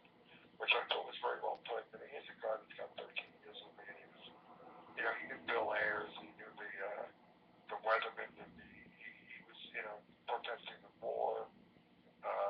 He's like all us New York Jews were Marxist atheists, or they were considered a moron. And I mean, he's in with all the unions. He's a fascinating character. And the other historian that I find very enlightening is this mystic of the Hasidim, a very, so from one kind of Jew, which just went Marxist atheist, to somebody who's very, very spiritual. But if you notice in other countries where we're told to root for these guys or those guys, we may be rooting for the dictators, because it's all got to do with money and money interest. But it's the Hasidim, the Hasidic Jews will always march with the people who are the victims of oppression, and they're very, so to me it's funny, it's either goes from an atheist Marxist Jew to a Hasidic Jew. But these are people that I know personally who corroborate a lot of what I'm researching through so many books. I hold court in one of these New York libraries, and it's mostly Jewish people, just like the people, the greatest minds of Hollywood, and the people who gave us our beloved comics. So, I mean, we're dealing with very intelligent people actually do see through the propaganda. But the funny thing was, a lot of times, I get all these magazines sent to me, and I just thought, no, let me just go to this old Rolling Stone. I said, well, they do a review on that film, and, my review is, sounds like they're vilifying people that are trying to stand up for their rights, oppressed people, trying. And the reviewer in Rolling Stone reviewing that movie was saying the exact same thing that I was saying. So apparently I wasn't just something that I was seeing and imagining. That basically, my buddy who does the shows with me. My friend who does most of the shows with me. He was saying that exact same thing. Yeah. He was saying that exact same thing. The reason he does not like Dark Knight Rises is because. Did you get that? And the other point to be made on all that is that the propaganda is much more insidious. That when it not only permeates the news, but it also permeates our, comic books or our entertainment. Whereas Denny O'Neil and Neil Adams and Stan Lee and Kilkane and Romita use the comics to get a positive message or even a horrible message out of what's going on, but to raise awareness of how terrible drug addiction is. Anything, movies, the things we love, that have these subtle messages that are kind of opposite to what we espouse.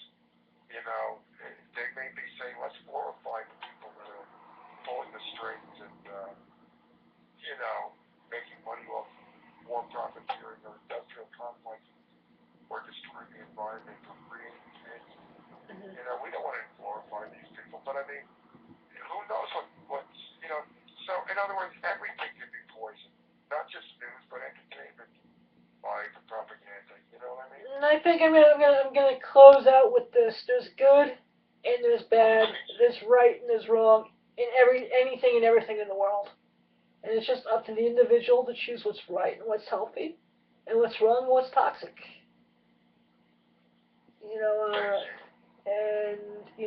I really, like I said, you're welcome to come on the Awesome Sauce Comics podcast anytime you like. I love you. Please take care of yourself. And, with that, I'll say that's a wrap. One fist in the gutter, one foot in the gutter, one fist in the cold. Line Adam out. 3:11:36. Length.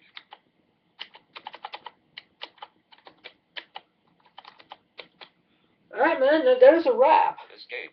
That's cool. Hey, Adam, I'm exhausted, but thank you. I'm just honored. Main region. It was a pleasure, and I thank you so much. Thanks. Do me a favor, send me that one. I gotta get it. My God, I make fun of myself listening to some of this stuff. I came off better on this one than the last one. I don't know, there was like yelling. I couldn't hear anything. I don't know. I guess I'm part of it. Like, I feel like it's a kind of comedy act, even when I'm... Oh, definitely. Main region. Empty complimentary information. Yeah, I love you too. You have a great night, alright, buddy? Alright, bye. End call. Show. Cancel. Call alert. Pop 6 7 6 5 4 3 2 1. Okay. Cancel. Button. Show. Call failed.